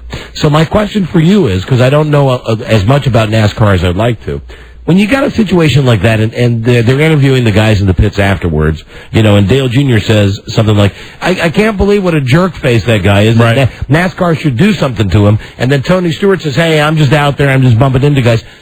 Really, Tim, what happens afterwards? I mean, I know that occasionally these guys will actually fight each other, but like when something like that happens, how long is Dale Jr. mad at Tony Stewart? And does it ever let up? I mean, is he still mad at him today? No, because, first of all, I'm just going to use those two guys. Tony and Dale Jr. are friends. What? Hello? Hello? Hello? Are you there? Hello? Tim? Wasn't that odd? Tim? Thank God we got this. Because we just lost the Pac-Man guy on the telephone. Yeah, apparently one of the ghosts got him. No. That Dan's getting him back on the phone. Oh, yeah. And this song, of course, is dedicated to our guest, the host of the web, or one of the guys with the website, Tim Pac-Man. And the ghosts, of course, were the yellow things that you got when you ate when you ate the blue things. Power pills. Have I mentioned that I was the Ms. Pac-Man champion of Southern California? I don't believe you have. Recently. I didn't know that. I won that award in 1981 out in Southern California. You've never mentioned it. I've never mentioned it? Hard to believe. Hey, Tim.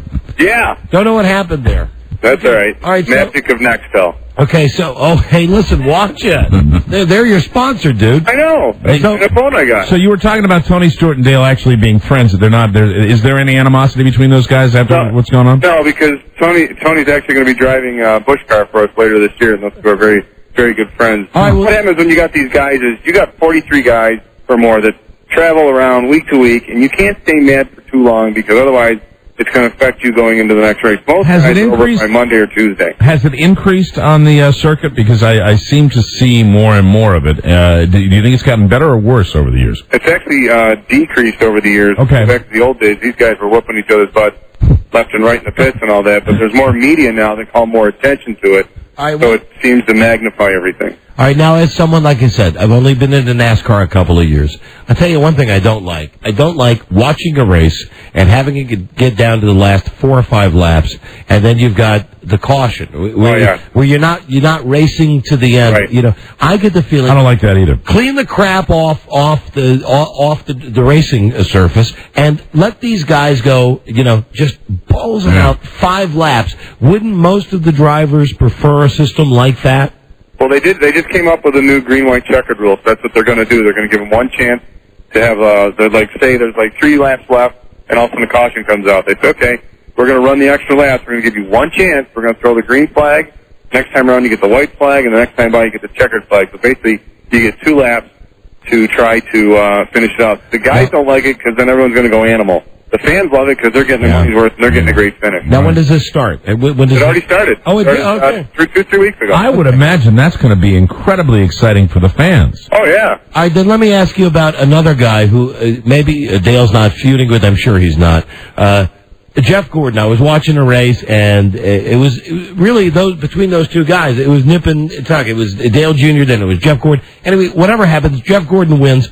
All the fans start throwing garbage out on the racetrack because they're mad because he won. That Dale Jr. lost and Jeff Gordon won. Right. Now they were mad because they didn't get to see a green flag finish. They rolled around for 5 laps under caution. No, you're right. No, a great race, and they got robbed of a good ending. No, you're right. That had a lot to do with it. There wasn't green flag. But there was also some of that, we love Dale and why is Jeff winning. Sure. So you got to love a guy, because he's so tough. How's he doing now? Everybody knows about the crash and the fire and getting burned and then coming out and racing right after that.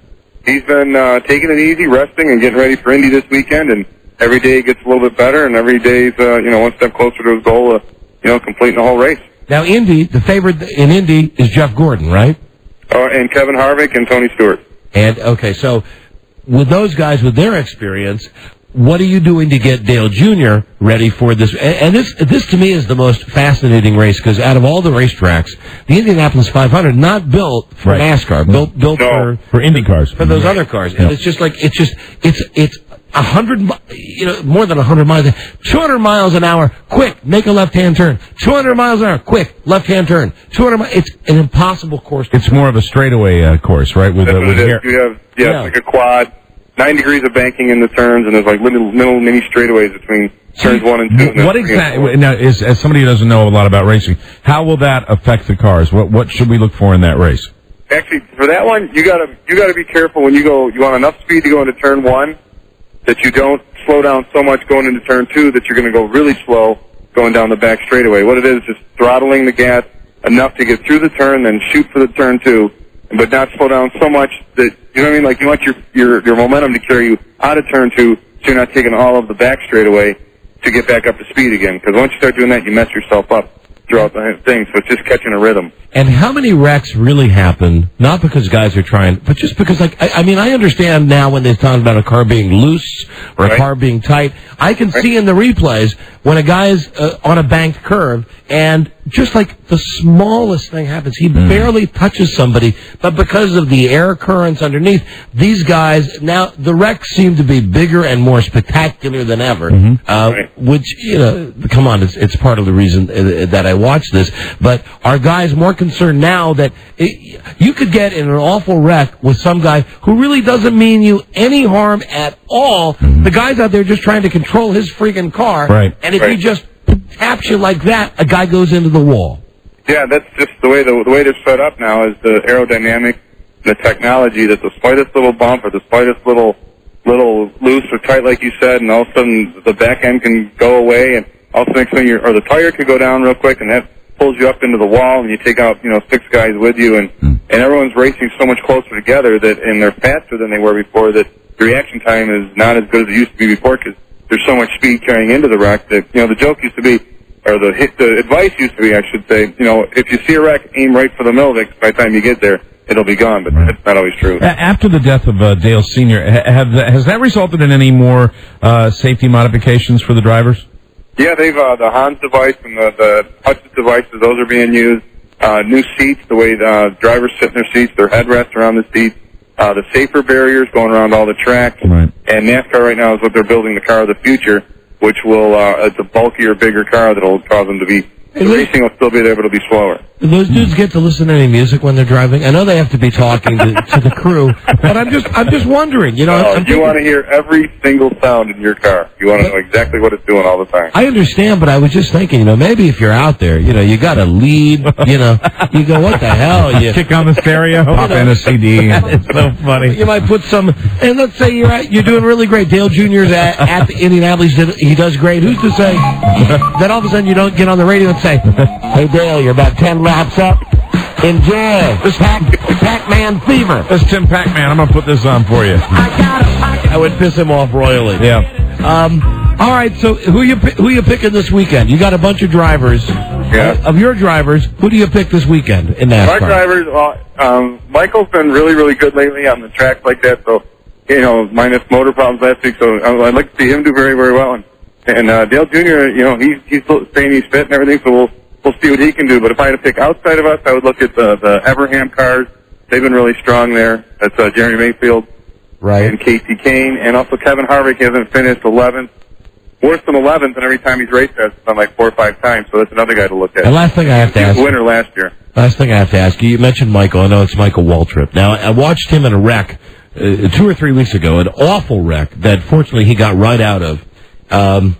I noticed, though, that when he took his helmet off, he was doing a thing with his hair. He's got a head of hair, don't he? Yeah, he does. Now, here's my question. Is that a comb over? Is he hyped? Man, because all him. In the commercials, it doesn't look like a comb over. But I'm telling you, this guy got out of the car without. Did he have bedhead? Yeah, he got out and he took the helmet off, and they went to a close shot of him, and his only concern was, I got to get this hair pushed down. Yeah. Right. So you tell me, Michael Waltrip does not have a comb over. It's just just a lot of hair. At 41, that's all his, and it's what you call helmet hair when you get out of the... Helmet hair. All right. Absolutely. Listen, thank you for your time, Tim Pac-Man. We enjoyed it, Tim. You were a font of information. Thank you. Thanks. Bye. See you later, dude. That's from Dale Earnhardt Incorporated.com. You know what's great about a guy like that is he knew everything. I mean, every dumb question we asked him, he had the answer to. So I like that because, I know you're more into it than I am, but I'm still kind of curious about it. But I really know so little about it that I wanted to get some information from the guy. And I'd love to get one of the guys in his stable or any of those stables. I'd like to get the aforementioned Michael Waltrip. I think he would be a blast to have on the air. Can I tell you who I really think that guy reminds me of? I swear to God, Jethro. Michael Waltrip does? When I see him in his commercials, when I see him being interviewed after the race, right? He is so Jethro. It's like but he's better looking than his brother. It's like Granny, Granny, see that pond? Granny, I won the race. We're gonna run a hell of a race, Granny. Okay, time out. Rob, you got the CD from the senator? Yes, I do. Earlier this week, we were just going through some of our junk mail, and it turns out we got a letter from he's a state senator, right? Right, from the, what would you call that? The General Assembly of North Carolina. Yeah, absolutely. He's the singing senator. The state senate of North Carolina. His CD sucks. It's the same tune, the same music, over again. the same 40-second musical bridge. Maybe we can ask him why he chose not to change melodies. Yes. Done to, I don't know, 20 different cuts. Anyway, we booked him as a guest, and this guy from the North Carolina General Assembly Senate Chamber. Have to find out why has he done this? Yes, we'll join. Why? And you know who I'm voting for president, but I'm just going to say that I'm pretty sure this is a Democrat. You think it's a Democrat? I'm pretty sure. We can find out as soon as we get him on the show. You want to bet? I'm going to say Republican. You think so, Buzzy? What do you think? I'm going to say Republican also. I'll say Democrat because he's very deep south. Well, the singing senator is kind of a ripoff of the singing senators, Trent Lott and John Ashcroft, when they were in the Senate together with a couple of other guys. So I think that's why I think he's a Republican. Even, We'll find out when we come right back. This is the Don and Mike Show. I have not been notified yet about this investigation. Mr. Speaker, and he just left this floor, and I asked him to stay. He has handled this situation as a disgrace. What? As a disgrace. The Don and Mike Show. Oh, good heavens, no. The Don and Mike Show. Good heavens, no. There you go, Las Vegas. KSFM. Love is like candy on. How about Portland, Maine? WZAN. All right. They would be a 10-year affiliate. WANR, Warren, Ohio. I think I may have read that one yesterday. How about KVOL in Lafayette, Louisiana? Some of the stations bringing you the show today. Now we got this letter from the singing senator, Charlie Albertson. Here's the deal.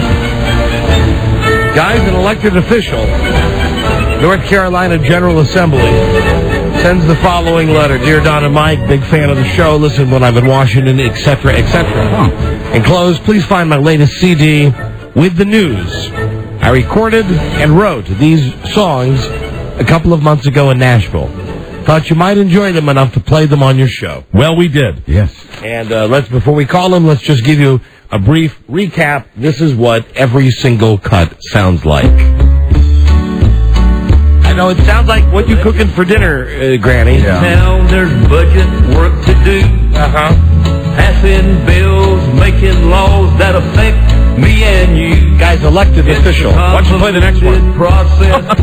Oh, I'd be glad to, Mike. Play the next cut. I'd be glad to because it's a song with a totally different topic, a totally different theme line. I mean, the music sounds the same. We've got an election going on and it's already me. Okay, let's how about maybe another one will sound different? Okay, hold on. Again, it's the familiar beginning, but I'm sure... Lamb is a friend to all. He's made it to the top. Now, you know what? Try the next one. The next one's got to be a slight variation. No, it's exactly the same. I don't know if a cell phone is a blessing or a curse. Okay, obviously...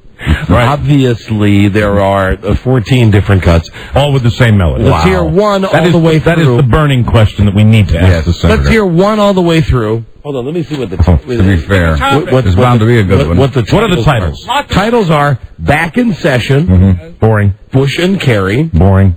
Carl Lamb. What's that? I have no idea. Cell phone. Oh, I bet that's funny. Dentist. Doctor visit. Gas. You're probably not talking about our kind of gas. Mm-hmm. Landfills. Litter.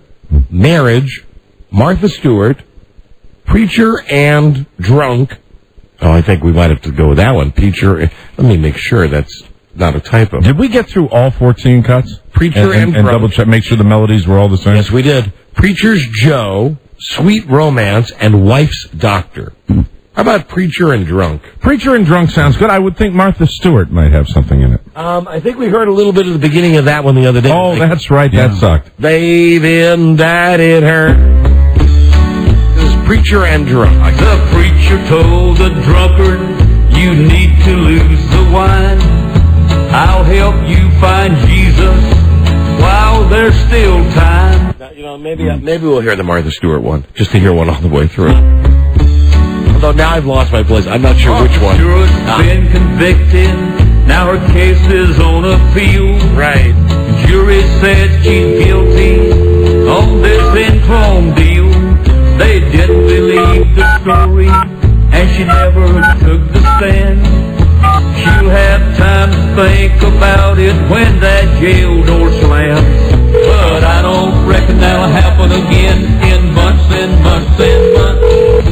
I don't reckon that'll happen again. Hello? Hey, hold on, please. Oh, there you go. There it is. Is it Senator Charles W. Albertson? You got it right. There he is. Senator, hi. This is the singing senator. This is the Don and Mike show. Thank you for the kind note you sent us. Well, great. It's great to be with you guys. The senator is from the North Carolina General Assembly. How long have you served in the state senate of North Carolina? I'm on my 12th year in the Senate. Wow. 12th year. Now, are you a Republican or a Democrat? I'm a Democrat. I guess people would call me a conservative Democrat. Conservative Democrat. Yeah. Conservative Democrat. Now, let me ask you: the last time that you ran for office, yes, were you known as the singing senator back then? Yes, I was. And you still won. Yep. Still won. Yeah. Yes, you still won, and I mean, you actually used your singing as part of your senatorial campaign. Yes, I did. Of course, I've been singing for a long time all across the district in North Carolina, other places as well, and that's how I've been introduced to a lot of people, really. It's through my music. Now, sir, we must ask, we've heard all of the songs. They're all great songs, but they're all the same. They're all the same. The same melody. That's 40-second musical bridge on all of them. And that was our burning question here. You know. Well, that's a way of doing it and save money. Yeah.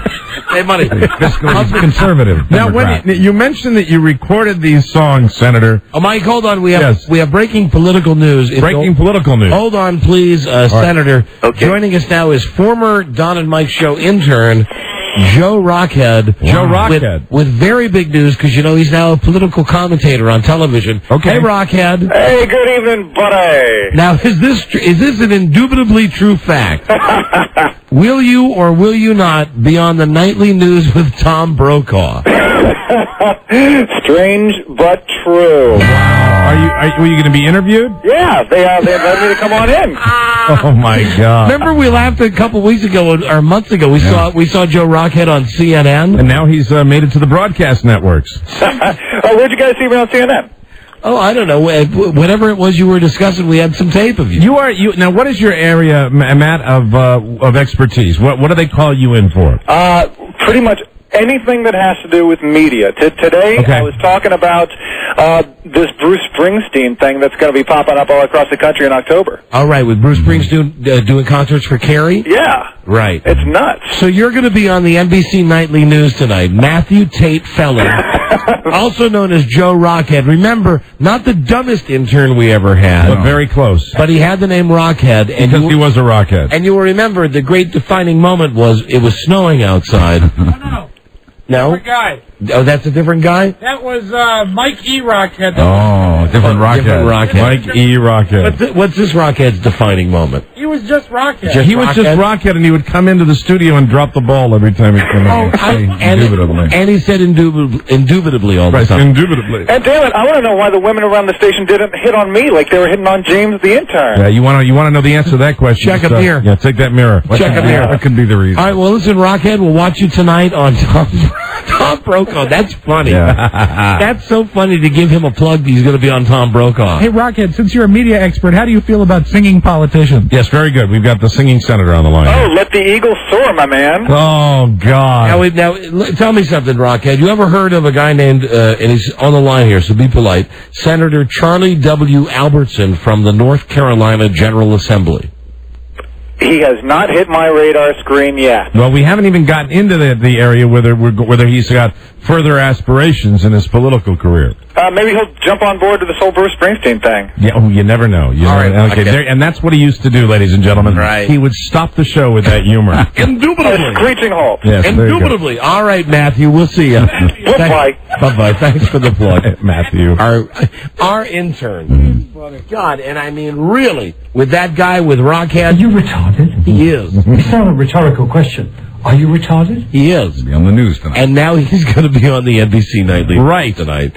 Excuse us, Senator. We had one of our former dumb interns who's got a big job now. Enjoyed it. So, thank you. All right, so back to you, Senator. Now, we answered the question about the melody, that he said it was a monetary issue because he couldn't afford to put new melodies. And I had a question of the 15 different cuts on your CD. Yes. Which do you consider to be the finest, the hallmark? I sort of like the one about Bush and Kerry, and the one, I guess that might be my favorite, and then the one about going to the dentist and the doctor. Well, now pick one. If you had to pick one to turn people on to your music, Senator, which cut would it be? I think it would be the one about Bush and Kerry. All right, well then let's. All right, here we go. Very timely. All right, to the same melody of the other 14. And so as to give our listeners a real radio feel, we'll play a jingle into it. Would you like to hear that, Senator? We'll play one of our jingles into it. That'd be great. An up-tempo jingle. Here we go. The John and Mike Show. WKK. Oops. It's the wrong song. Give me another shot at this. John and Mike. WKK. And now the most requested Got song. an election going on and it's already mean. Bush this, Kerry that, beats all I've heard and seen. It's a long time till November, and as far as I can see, no matter who wins, we'll wind up with an SOE. But I don't reckon that'll happen again in months and months and months. I don't reckon that'll happen again in months and months and months. You know, I'll tell you what I do like about these songs. What is that? They're short. Well, you thought about that when we came up with this idea. Actually, a fella a long time ago used to sing the news on the Grand Ole Opry on Saturday night. The Opry. Yep. So that's sort of where we got this idea from, really. And where did you record these in Nashville? They were in Nashville at Marriott Studios. Please don't take this the wrong way. I have the greatest respect for our elected officials. Sure. But you don't really, make real decisions, right, in your job? I mean, what do? You like in a Mayberry setting where He's a state senator. Of course he does. Represents people. Don, I saw the state senator. You are the real deal. You are a real state senator. Yes, I am. And but listen to it, though. Don't judge the man on the music solely. I can't help All am is a friend to all. He's made it to the top. Hold on, let me find your song about dentists. yeah, about going to the dentist. That was written. The one you were just playing is the one I wrote about a guy who was inducted to the Broadcasters Hall of Fame down here last year. Okay. Here's the senator's song about dentists. sounds like the other song. It does. I went to my dentist. It was annual visit time. He checked me out and told me I was doing fine. For my yellow teeth, doc, what would you recommend? He said, wear a brown tie and they will blend right in. That'll happen again in months and months. Hey, the song's almost over. I don't reckon that'll happen again in months and months and months. Well, you know what? You got it. They're the Crickets. Let me just say that I think the name that comes to my mind is... I go with that cut. Is Jim Stafford. Yes. I think you could be a modern-day... Political Jim Stafford. Jim Stafford. Well, you know, I know how difficult it is to get a full play song on the radio. Oh, yeah. So we thought if we could just come up with some little funny things, maybe about 35 or 40 seconds long, we might get some airplay. Now, again, I mean no disrespect here, sir. Yeah. What would be the piece of legislation or the law that you have most recently voted in that you feel very proud about? Well, we just passed a bond bill that's going to enable us, that is the state of North Carolina, to build a world-class cardiovascular unit over in East Carolina University. That sounds wonderful. I went to see my doctor about a month ago. It's just that's the difference. I knew I wasn't feeling good, and I told him so. I like the dentist one. He gave me pills and told me I'd soon be on the mend. Right.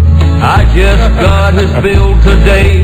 Now I'm sick again. Song's almost over, Mike. But I don't reckon that'll happen again in months and months and months. Bum, bum, bum. I don't reckon that'll happen again in months and months and months. We'll have to get you guys to help me on my next session, sounds like. It would be an honor and a privilege. Now, I see that not only are you a North Carolina General Assembly State's Senator, you're on the Committee for Agriculture and Environmental and Natural Resources. Yes, you're the chairman of that. Yep. You're the Appropriations Transportation Subcommittee Vice Chairman. That's right. The Finance and Judiciary and Constitution, local government, all of this stuff on this guy's resume. And an album to boot. Do you have any political aspirations higher than the state senate? No, I don't think I do. I've had some folks to encourage me to do that in years past, but I think I've about reached that place I feel comfortable at. Okay. May I ask, sir, your hairdo? May I ask, are you gray?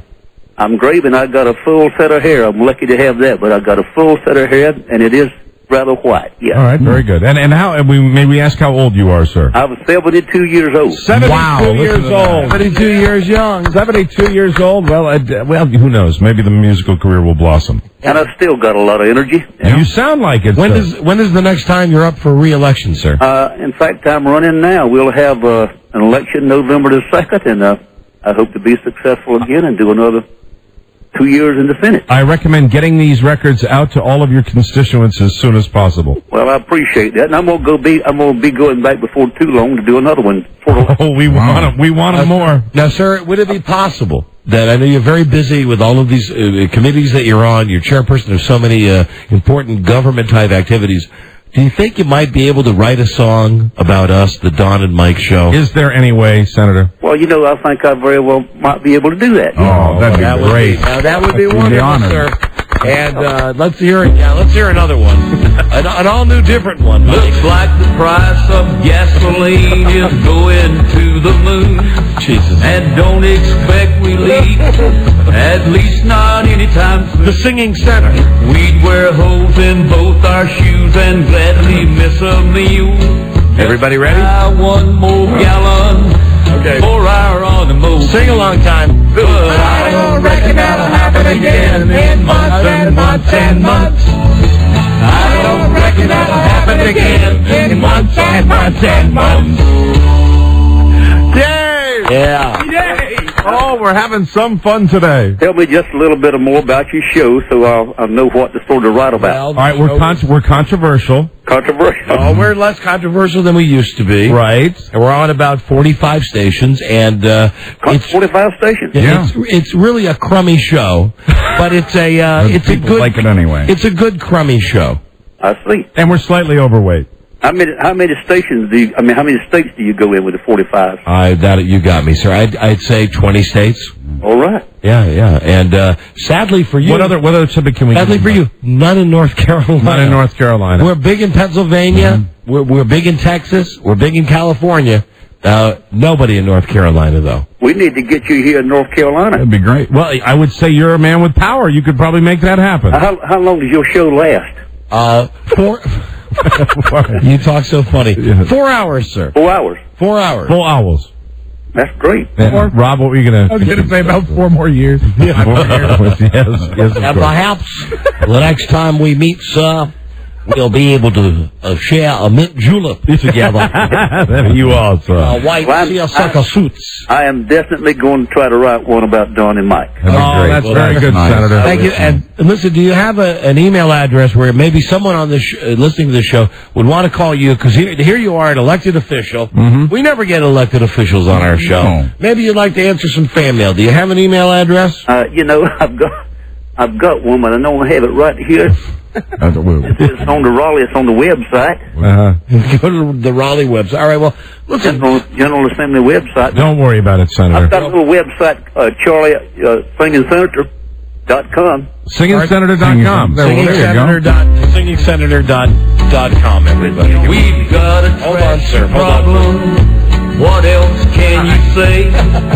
And it's getting worse. What's the problem? Is it trash? Yes. I don't know. Just say the word landfill, and folks will fight it hard. Everybody ready? Like all the rest, I want one. I want to hear all you people in your cars. Backyard. But I don't reckon it'll happen again. 8 months, 10 months, 10 months. I don't reckon it'll happen again. 8 months, 10 months, 10 months.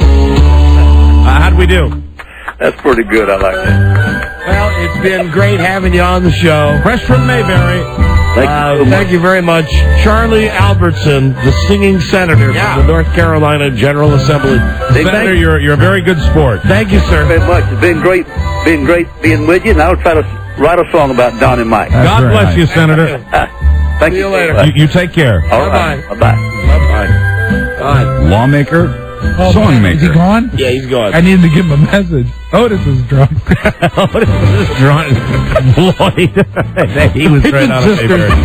The Pigeon Sisters are coming back into town.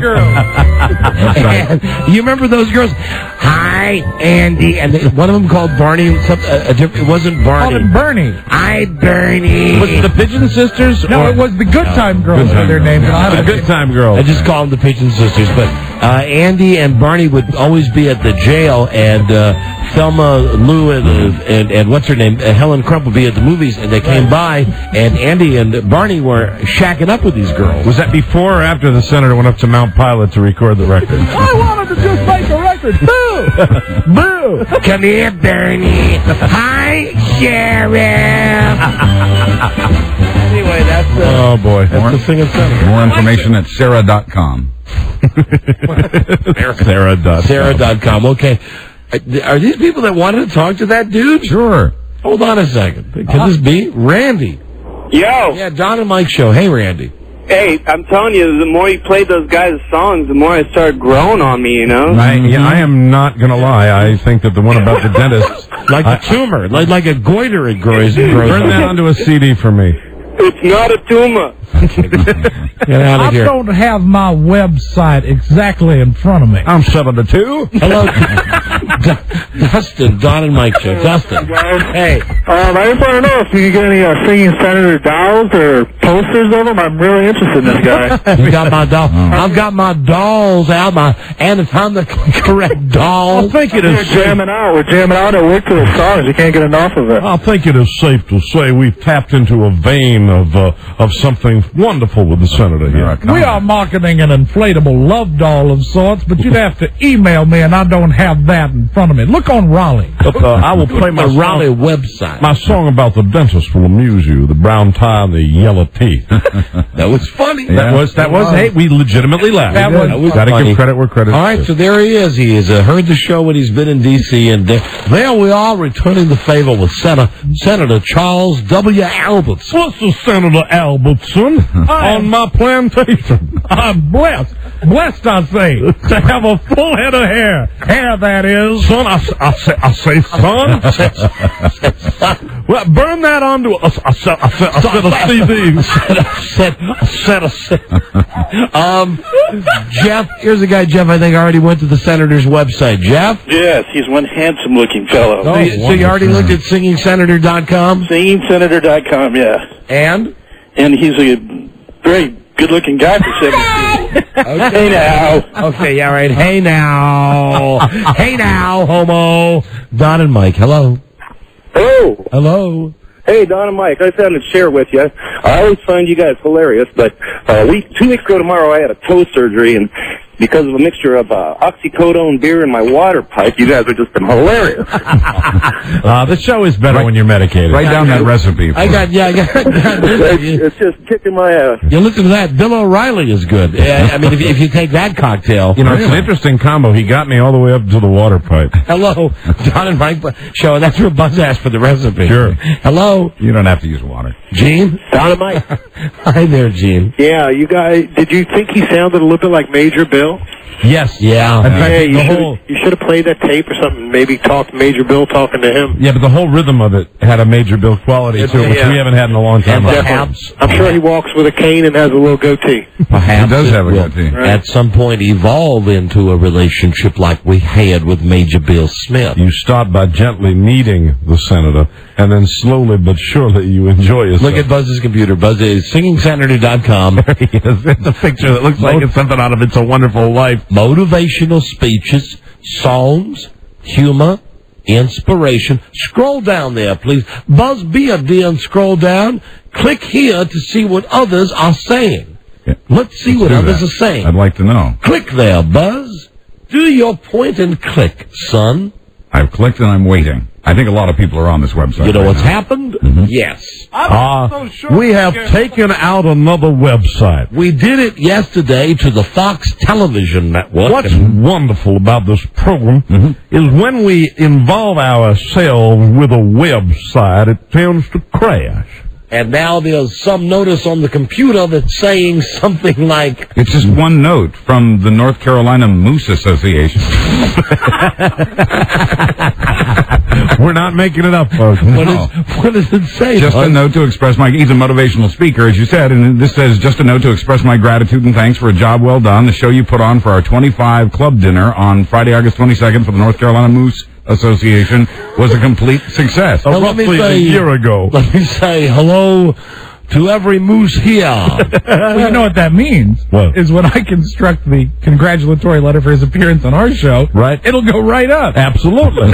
Hold on, everybody. We got a break. We're in the middle of something. We'll be right back. This is the Don and Mike Show. Can we just go, please? We go? Baby, look at me. Look at me.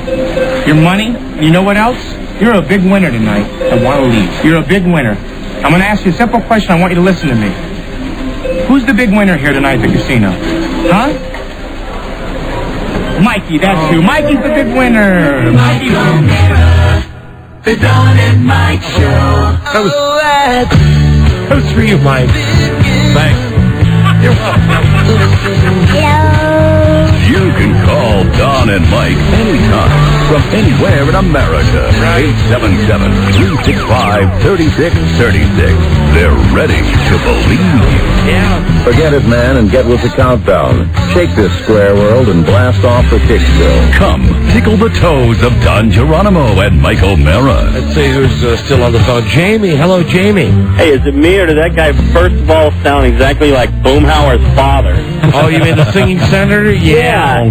Click, click, click. Right. Couldn't you put all of his songs together, say like on a track, and put them all together and have like a actual 3-minute, 4-minute song? That might be true, and you'd actually have a regular song. It would just be one melody. Exactly. That was great radio, guys. Thanks a lot. Okay, see you later. I think if we did that, though, I'd want to shoot myself. Yeah, me too. That's like ice cream headache times 1,000. Yeah, and I like them. You know, one of the things that saved those songs at all was the fact that they were like 10 seconds long. And brilliantly written and performed. Genius! Hello, Don and Mike. Vaughn? Is this the Yellen FM hotline? Pardon me? Is this Yellen FM hotline? Yellen FM! Hold on, you gotta turn it on if it's a Yellen FM call. Give me just a second. Let me, just get... Yeah. Am I the 100th caller to the Guess Allen's shoe size contest? Hi, this is Yellen on Yellen FM. You're listening to more commercials more often on Yellen FM. This is Yellen Line 1. All commercials, all of the time. And the answer is 0. 0. I cut off my feet. I did because I didn't want to pay for shoes. No, that's a joke. I was being a shock jock. Hi, everyone. I'm Yellen Line 1 on Yellen FM. I won't tell you my shoe size, but I'll tell you what kind of shoe I wear. Only the best commercials all day long on Yellen FM. I wear a penny loafer. There you go. Goodbye. Nice. Get out of here. Get out of here, you dumbass. Hello there. Hi. Mike Show. Hello. Hello. Hi. Hello. Hello. Hey. Hello. Hello. Hello. Hello. Hello. Come on. I wanted you guys to know that interview with the senator was probably one of your best ever, and I reckon it won't happen again for months and months and months. Thank you very much. That was good. Thanks, guys. Hold on, you got a prize. All right. That's such a good put down. And you know what's sad, Mike? So true. So true. Yeah. So very true. I know. Yeah, you know, like I said, we got a crummy show, but every once in a while we luck into something good. A diamond. Absolutely. Bob is, Joe's got your name. Bob, where are you calling from in California? I'm in Chico. In Chico, then let me give you the HBO Entourage prize pack. All new episode of this really good show on HBO Sunday night, 10, 9 Central on Home Box Office. Thanks. Hold on. You bet. For listening, and this is John. Johnny. Yes. John and Hey, my Don. show. Yeah. Donnie, next week, starting from Monday, you got 6 days of football out of 8. Don't I know it. Now, are you counting the NFL Network? No. You mean you're going to have actually 6 exhibition games? Yeah, there's like a game a day. There's a game a day. You got the Hall of Fame thing on Monday. Yeah, and then it starts like there's a Wednesday night game, a Thursday night game, a Friday night game, a Saturday night game, a Sunday night game. It's so nice to see you this time of year. And just wait until, dude. Listen, I'm not doing commercials for them, but do you have the NFL Network? No, nuh-uh. Here's why you need it. They're going to be televising 56 preseason games. Out of those 56 games, how many do you think you'll watch?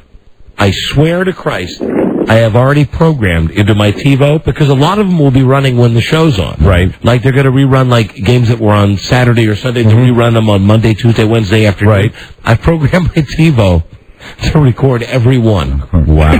Because I love it. I love it so much. There's nothing. Thank you for the call. I can't imagine anything better than coming home. There's nothing on TV, and I go, wait a minute, hold on. I've got Houston versus San Diego. You know, we're talking about another sport right now, but can I bring something up that I wanted to ask you about? It was just a wild hair idea that I had. Sure. And completely, I'm at your mercy on this particular idea. It's just a thought I had. This is about the Red Sox Yes, bet? it is. Yes, it is. And it's about a modification, and you, of course, can... Now, wait before... Just hear me. Okay, all right, but I'm allowed to have a facial tick. You had a big facial tick. I'm allowed to have a tick when I get the feeling that maybe you're going to welch on the belt a little bit. I'm not. I could pay the bet off. You know, I obviously have said that I will wait till it's mathematically over, but it's obvious to me that it's probably over for the Red Sox and our bet. Right. My question was... Yes? If I agreed to do one extra thing, I would still... Here, let me... Hold on. Now, because you gave me the look, and now I'm getting all nervous. Selling me a bill of goods here. I'm not selling. I'm not. What I'm saying is, the bet was if the Yankees finish ahead of the Red Sox, I have to do the massage. You know, vice versa. You have to do the massage. With Tom Gavin, right? Here you go. We take you doing the massage out of this, okay? Well, of it's course. kind of like a double or nothing for me. What I'm saying is, I want something to make baseball interesting. It's not interesting anymore. It's just a nonstop depression. However, they are still involved in a postseason play for the la la la la la la la. What I offer to you, la la la la la. You do not. If the Red Sox, la la la la. Can I just make a suggestion? Okay, go ahead. I'd put my fingers. Here's what I'm offering. I'd put my fingers in my ears if I wasn't wearing headphones. I will still do the massage. All right.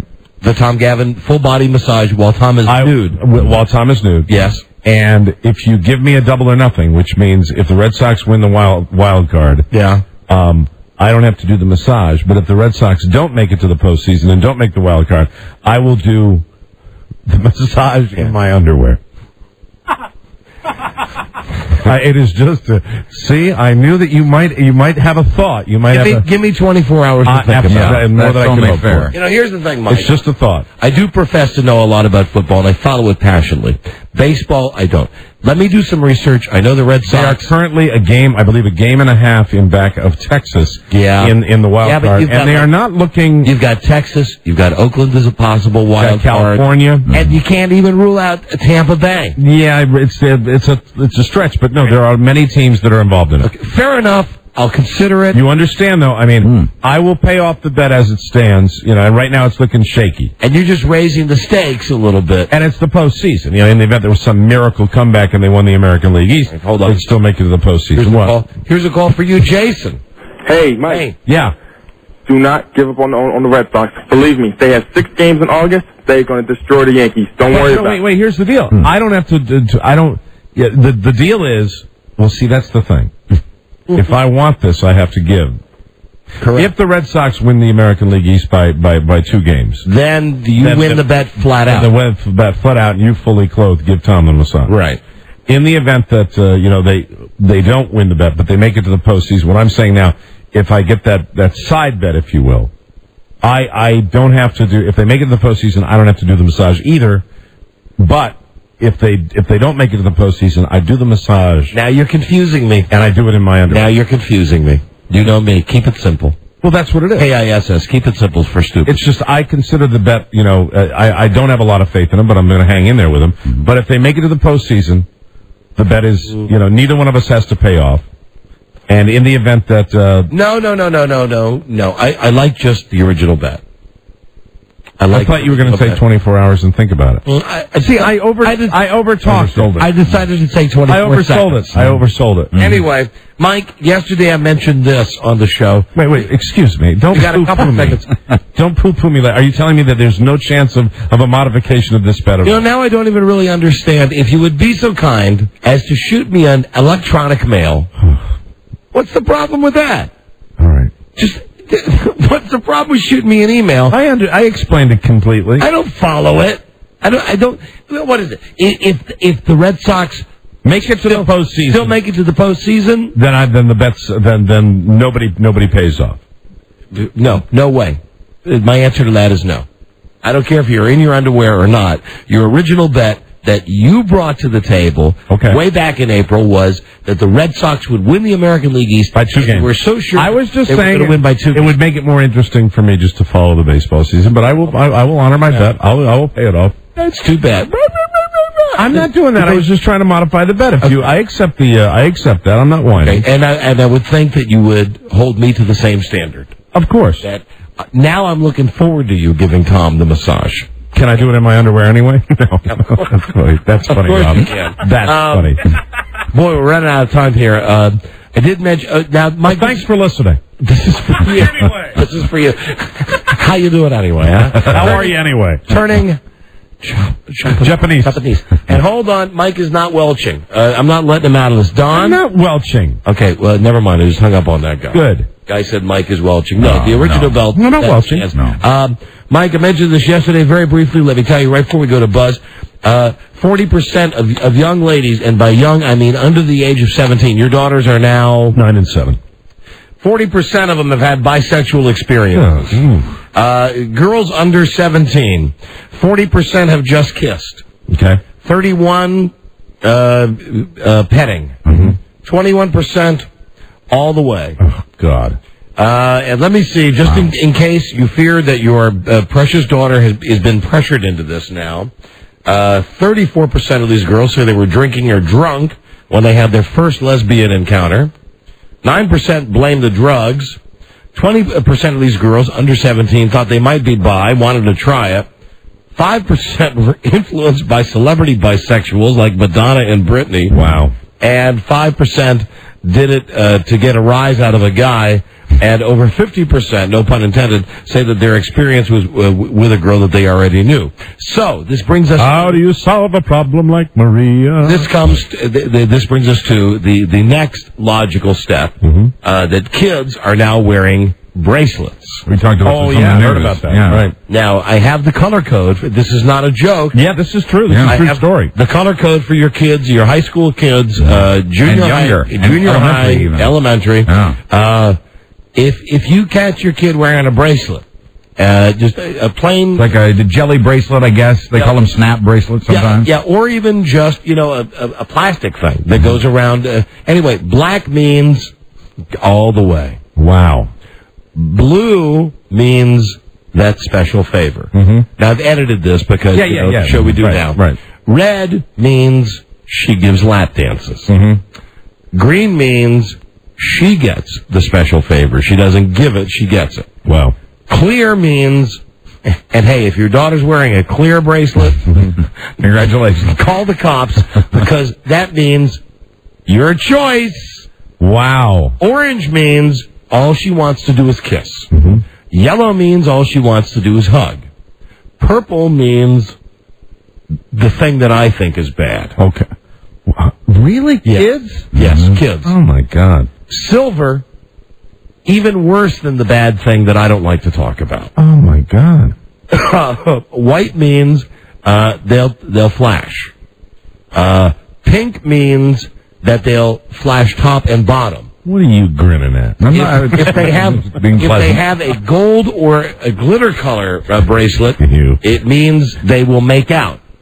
If they have a brown bracelet, that is even worse than the thing that's worse than the bad thing. And finally, if they have a glow-in-the-dark bracelet, that means your daughter is into toys. Wow. And I don't mean, like Elmo speaking and spell toys.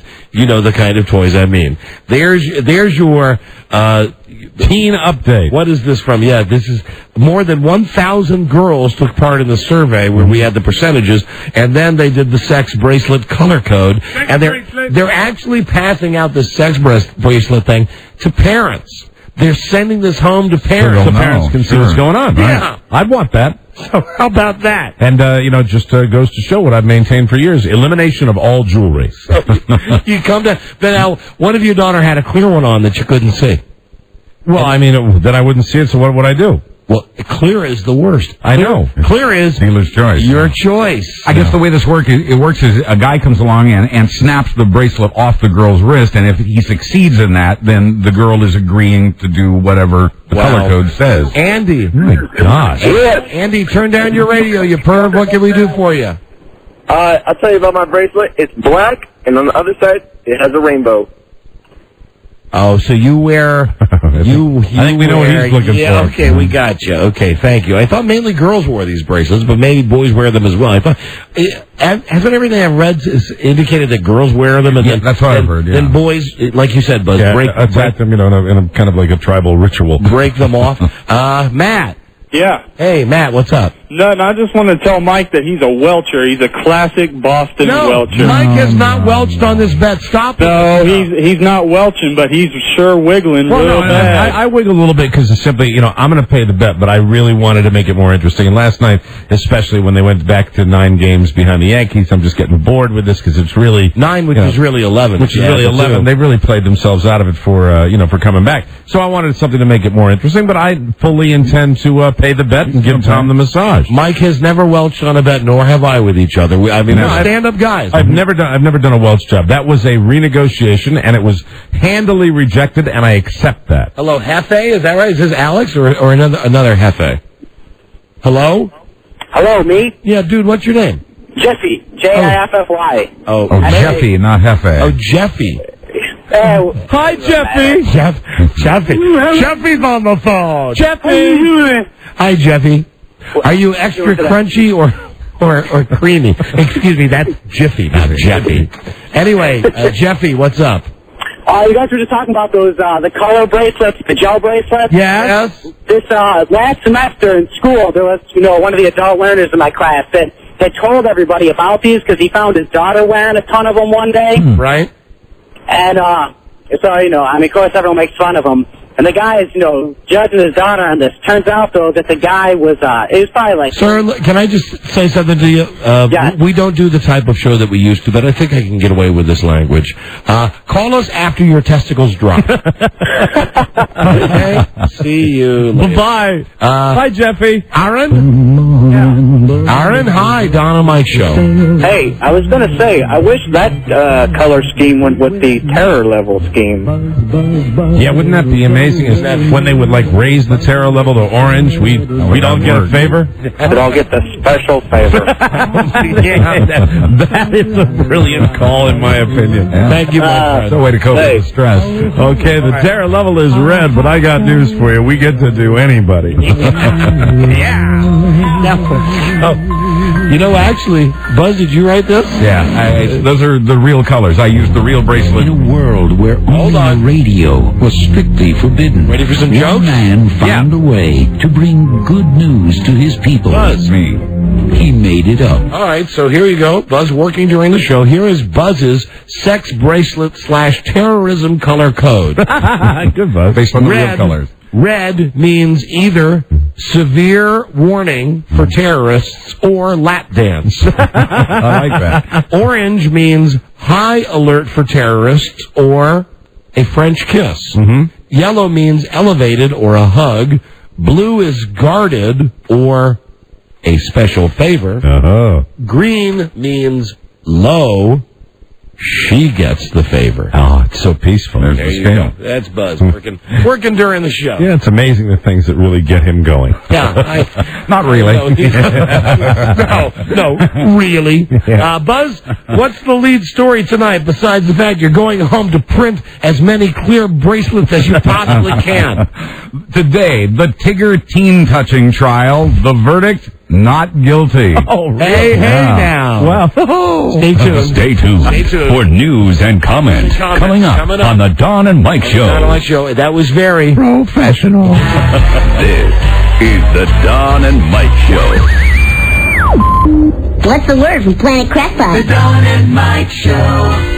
Words are hard for them. Don and Mike. Let me mention that tomorrow on the show, the secret sound is worth $1,500. $1,500 tomorrow with the secret sound. Also tomorrow, if you're a diehard football fan like I am, it's the X's and the O's. Something for the real football fan. Serious football fan.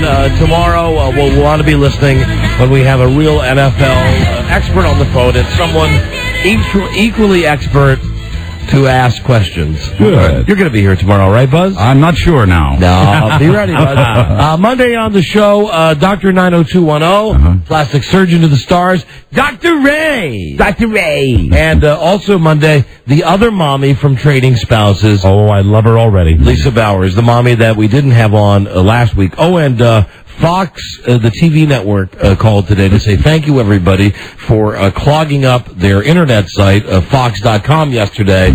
And they got a hell of a lot of people. Good.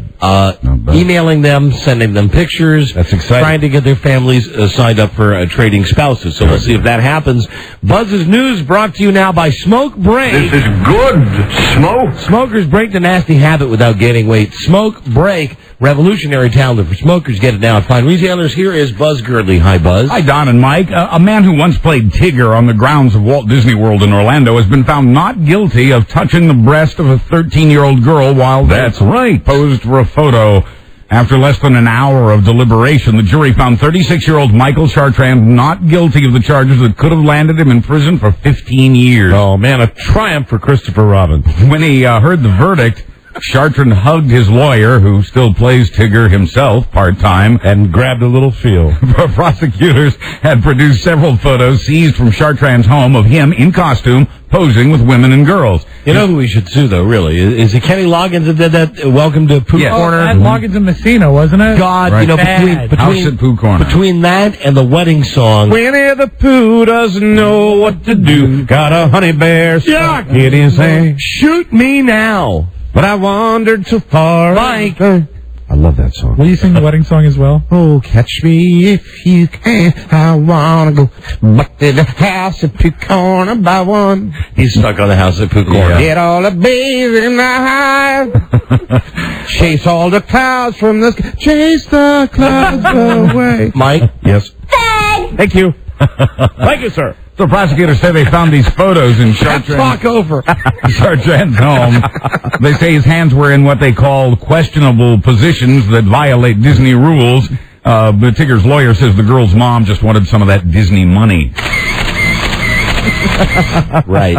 Well, this answers one question. The young man for whom Mary Kay Letourneau went to prison says he still loves her. Oh, boy. Letourneau spent 9 years behind bars for rape because of a relationship with what was, at the time, a 12-year-old boy.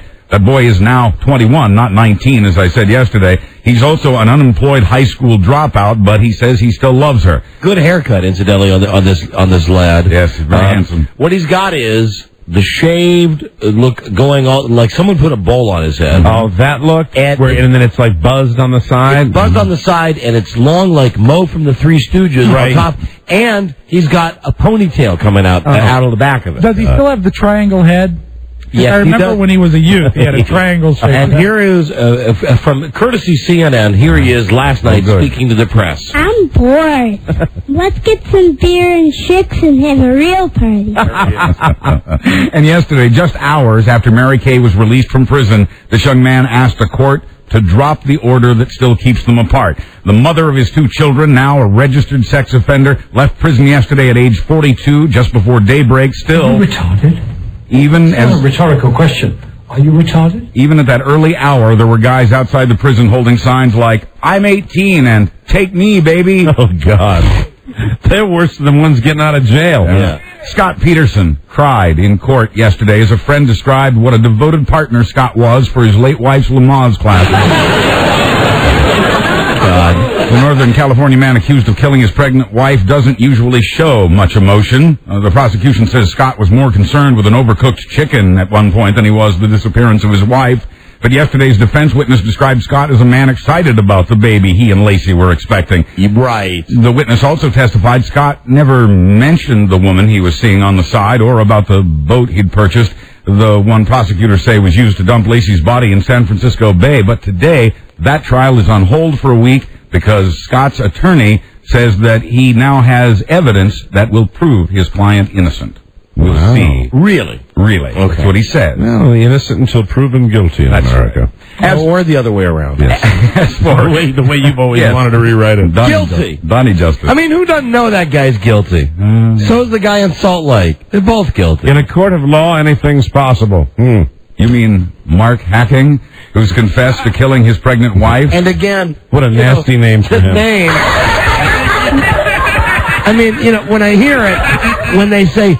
news on the hacking situation. Right. And then you got the picture of the girl and the weird skinhead-looking guy, and they keep saying, hacking. Well, that's an easy one now. That's a slam dunk, right? Hacking was reportedly sent home from a church mission for seducing a young woman he helped to convert to the Mormon faith. That's the latest revelation. Oh, dear. His friends tell People magazine he was not a good Mormon, that he drank booze and smoked cigarettes. Hacking stopped seeing that other woman for a while and got treatment for depression. Hacking cough. Oh, I get it. John! See, it was hacking cough. Hacking cough. See, hacking has two different... Yes, three. Several, yes. Computer. Right. Computer hacking. Hacking like with an axe. Yeah, and then hacking cough. Or if you count this guy. He reportedly told a psych ward worker he'd killed his wife while she slept and threw her body into a dumpster. Word is he also confessed to his brother. And from our Homeland Insecurity Department... Cameron Gray, Operations Director. Don't blame me. No. Okay, we won't. A man with an Arabic name says he didn't mean to try to board a plane with a loaded handgun. Okay, Buzz, let me just stop you right there again. Guilty. I don't care what the story is. Guilty. He says he didn't mean to get on the plane with the handgun or the folding knife or the 10 syringes. Guilty. 65-year-old Ali Reza Khatami was arrested a little over a month ago. You should have flagged him right there. Tried to board a United flight to Washington's Reagan National Airport. Ali's attorney says his client had forgotten he was carrying the weapons The lawyer says Ali put the weapons into a bag he meant to put into his garage, but in the rush to the airport, he forgot to go to the garage. Right. Prosecutors say Ali also had an oven mitt, which they describe as a low-tech silencer. Ooh. Are you sure it wasn't Jag? No, I'm positive. No, he was Haji, here. the guy that works up on the third floor here? No. Okay. All right. No, well, Mike, you got to be vigilant. I know you. That's what they keep saying. Keep watching. Jag's not a perp. He's a witness. Orange alert. And I watch him every night when he leaves on his flying carpet. I wonder where he's going now. What next exciting Johnny Quest adventure he's off to. Yee! And he really does look like Haji. Yeah. He does. I mean, that name is given to him affectionately. Right, and his little dog Bandit. You know, no offense intended. Race Bandit. No, Dr. Quest. No offense. I got two guys, Sean Payton and Mike Zimmer. You got to keep an eye on those two. Right. Because they're going to try to get the upper hand on. Mike wants the defense to do well. Right. Come on. Sean, just say no offense. No disrespect to the Orientals, but what we call Jap plays. No disrespect. Okay. Surprise things. And no disrespect to anyone. Parcells. I saw Parcells on TV today. Right. I'm sure you read this stuff about Quincy Carter. Oh, not a good time to be a Dallas Cowboy fan. So the thing is, I'm watching... They got Benny Testaverde, though. I'm watching the press conference. So what is it? This guy's like Ricky Williams that he tested positive for cocaine. Mm-hmm. Right. So, Ricky Williams was pot, this guy's coke. Either way, they're having the press conference, and no one wants to say what it is. Yeah. Right. Why they're letting him go. You got Parcells who's dancing around it going, I got 18 months invested in this guy. Jerry's, but we got to have guys on the team that are guys that we want to have, and the guys want to bust their butt. When really all those... Just be honest. Guy failed the drug test. Mm-hmm. You canned his ass. He's gone. That's the way Parcells runs. And he can't play in the NFL. Right. At least for now. There have been, and we'll have more news about Ricky Williams shortly, but first there have been some other and even more successful blows against terrorism. Hats off, first of all, to the Brits for capturing a major Al-Qaeda figure this week. That's right, they truly did. But in Albany, New York, two leaders of a mosque were arrested yesterday in a sting operation. Both men supposedly have indirect links to Al-Qaeda. The men, more for the good guys. These men believed they were helping a terrorist buy a shoulder-firing missile, like the one that blew up a DHL plane in Baghdad last year. If you could just give me a second, Rob would like me to... The man they thought was a terrorist was actually an undercover agent. Call upstairs. And talk to Jag, if he's still here. Jag has a beard, and Haji didn't, so this would be the grown-up Haji. Grown-up Haji, right. Is he there? Where is he at, huh? Exactly. Do we know where he is? Hide and seek. Do we know where he's at? Haji? Last I saw he was up front drinking a beer. You've reached the WJFK business office. Presently closed. Hi, Dan. Yeah, we got that ridiculous. Yeah, that's good, isn't it? Hey, what was that I heard about this shoulder...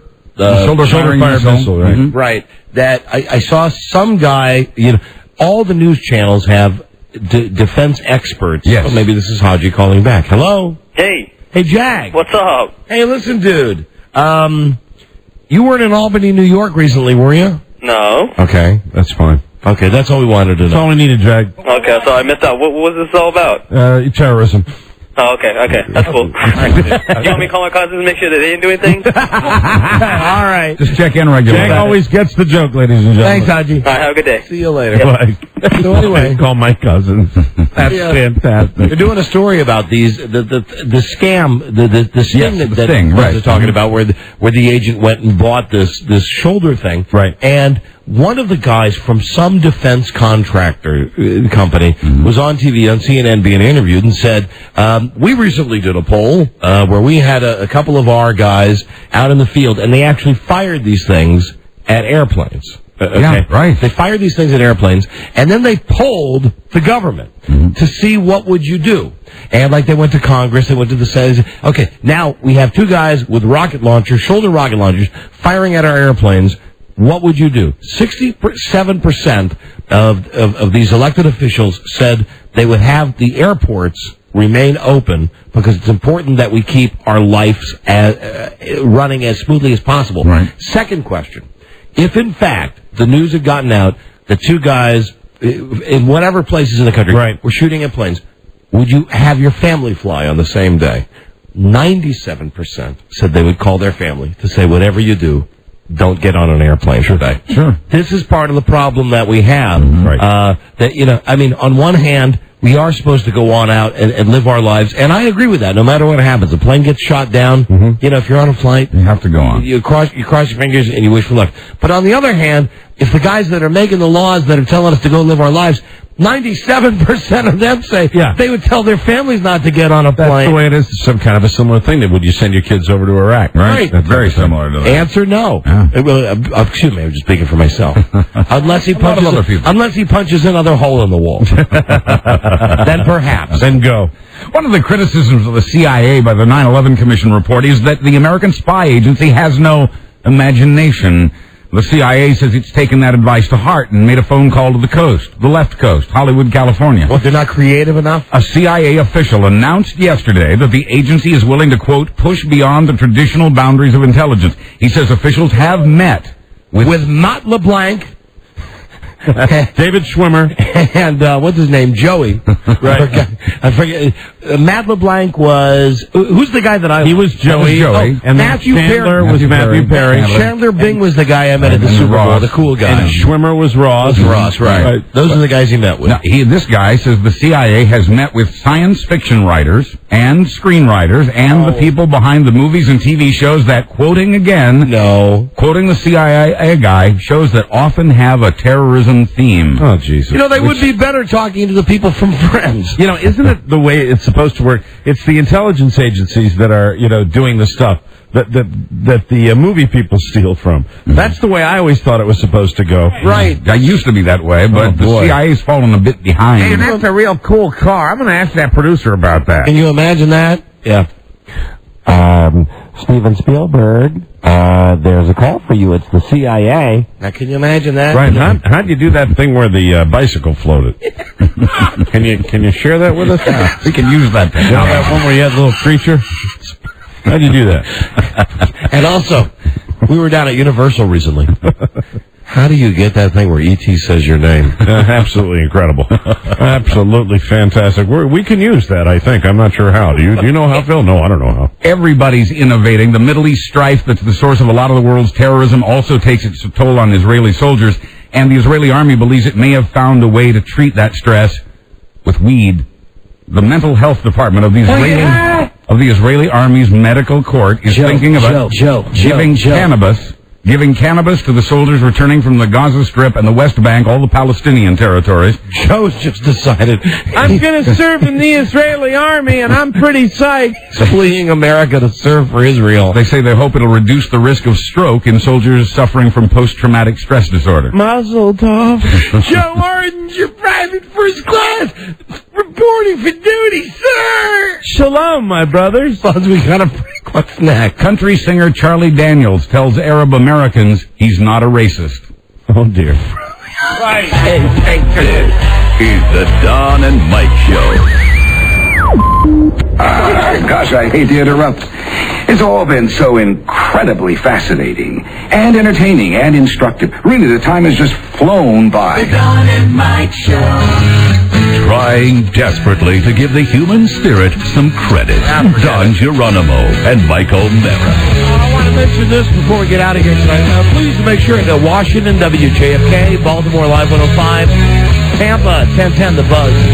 Ron and Fez come on after us. Just saw Fez Watley out in the hallway. That's the best nighttime show in America. So please, don't change the station. Right on. And now here's Guy Birdley. Hi, Buzz. Hi, Don and Mike. Hi there. Country singer Charlie Daniels wrote this shortly after 9/11, and it became a hit.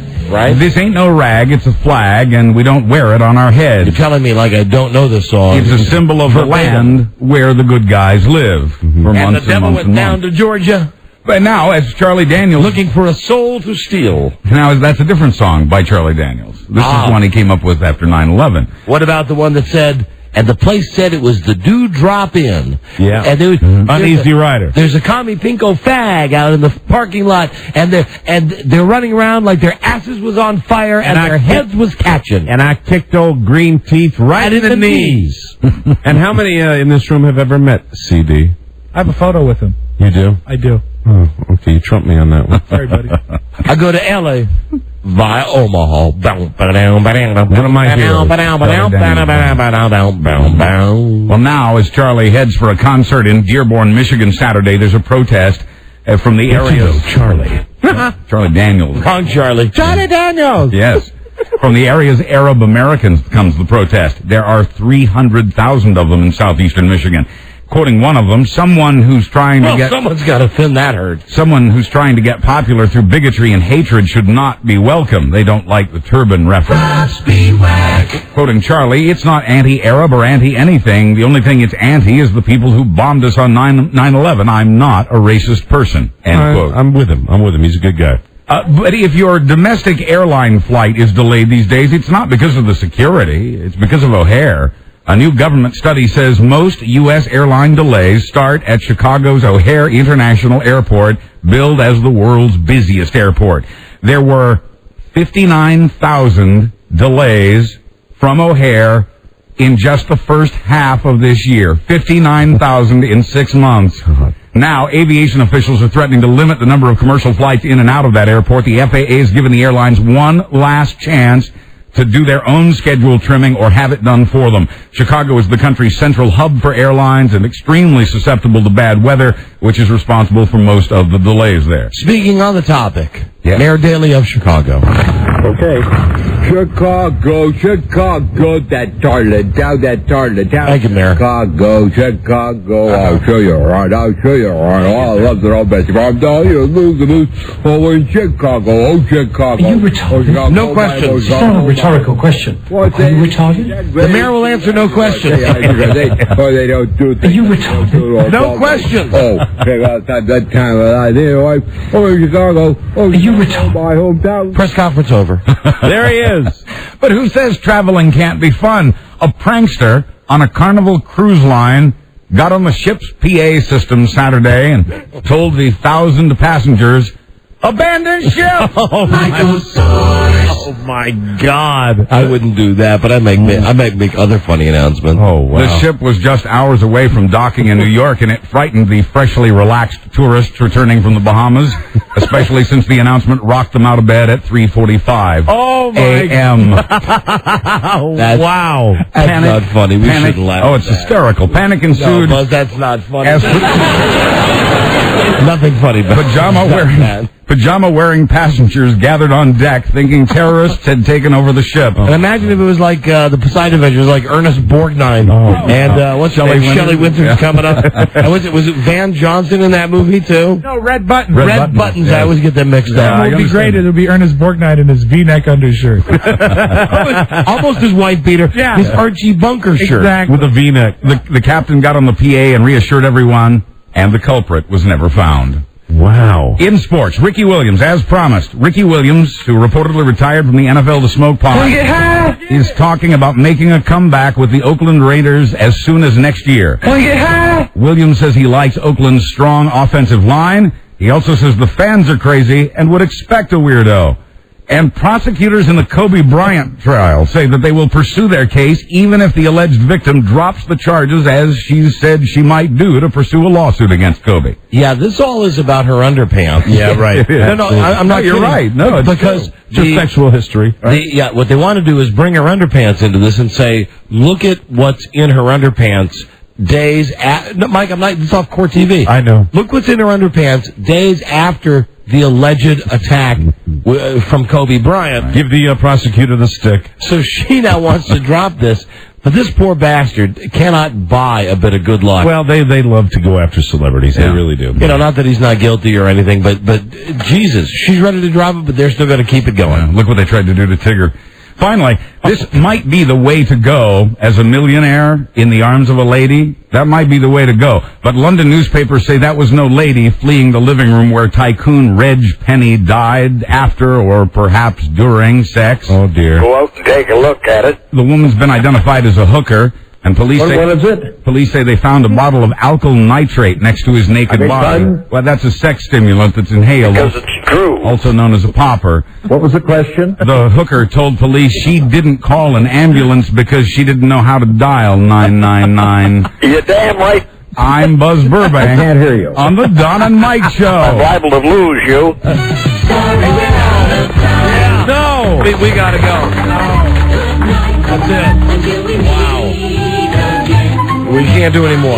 No, we've already given too much. We're on fumes. We gotta run. See you tomorrow. Thanks for listening, blah, blah. Our thanks to Tim Pac-Man. Yeah, that was fun. From Dale Earnhardt Incorporated.com. And the Singing Senator. Yeah. Charlie Albertson and his website, Singing Senator. Yeah, thank you, Charlie.com. Tomorrow on the show, Secret Sound worth $1,500. The Friday favorite and the NFL, X's and O's guys. Real serious football discussion tomorrow. Good day to you, sir. Good day to you, sir. Good day to you, sir. Good day to you, sir. And Buzz, yeah, you're going to be featured tomorrow on the football segment. We got to go. Good night. Stay tuned for Ron and Fez. They're next. And you. I just want one lamp. That's it. Oh, that's right. I forgot about this. First year? We better just end the show right now. Goodbye. Okay. Kiss your wife. Till we meet again, this is Sammy Davis Jr. saying, be kind, be nice, and I hope the next performer has the pleasure of having as nice an audience as you've been tonight. And let me leave you swinging.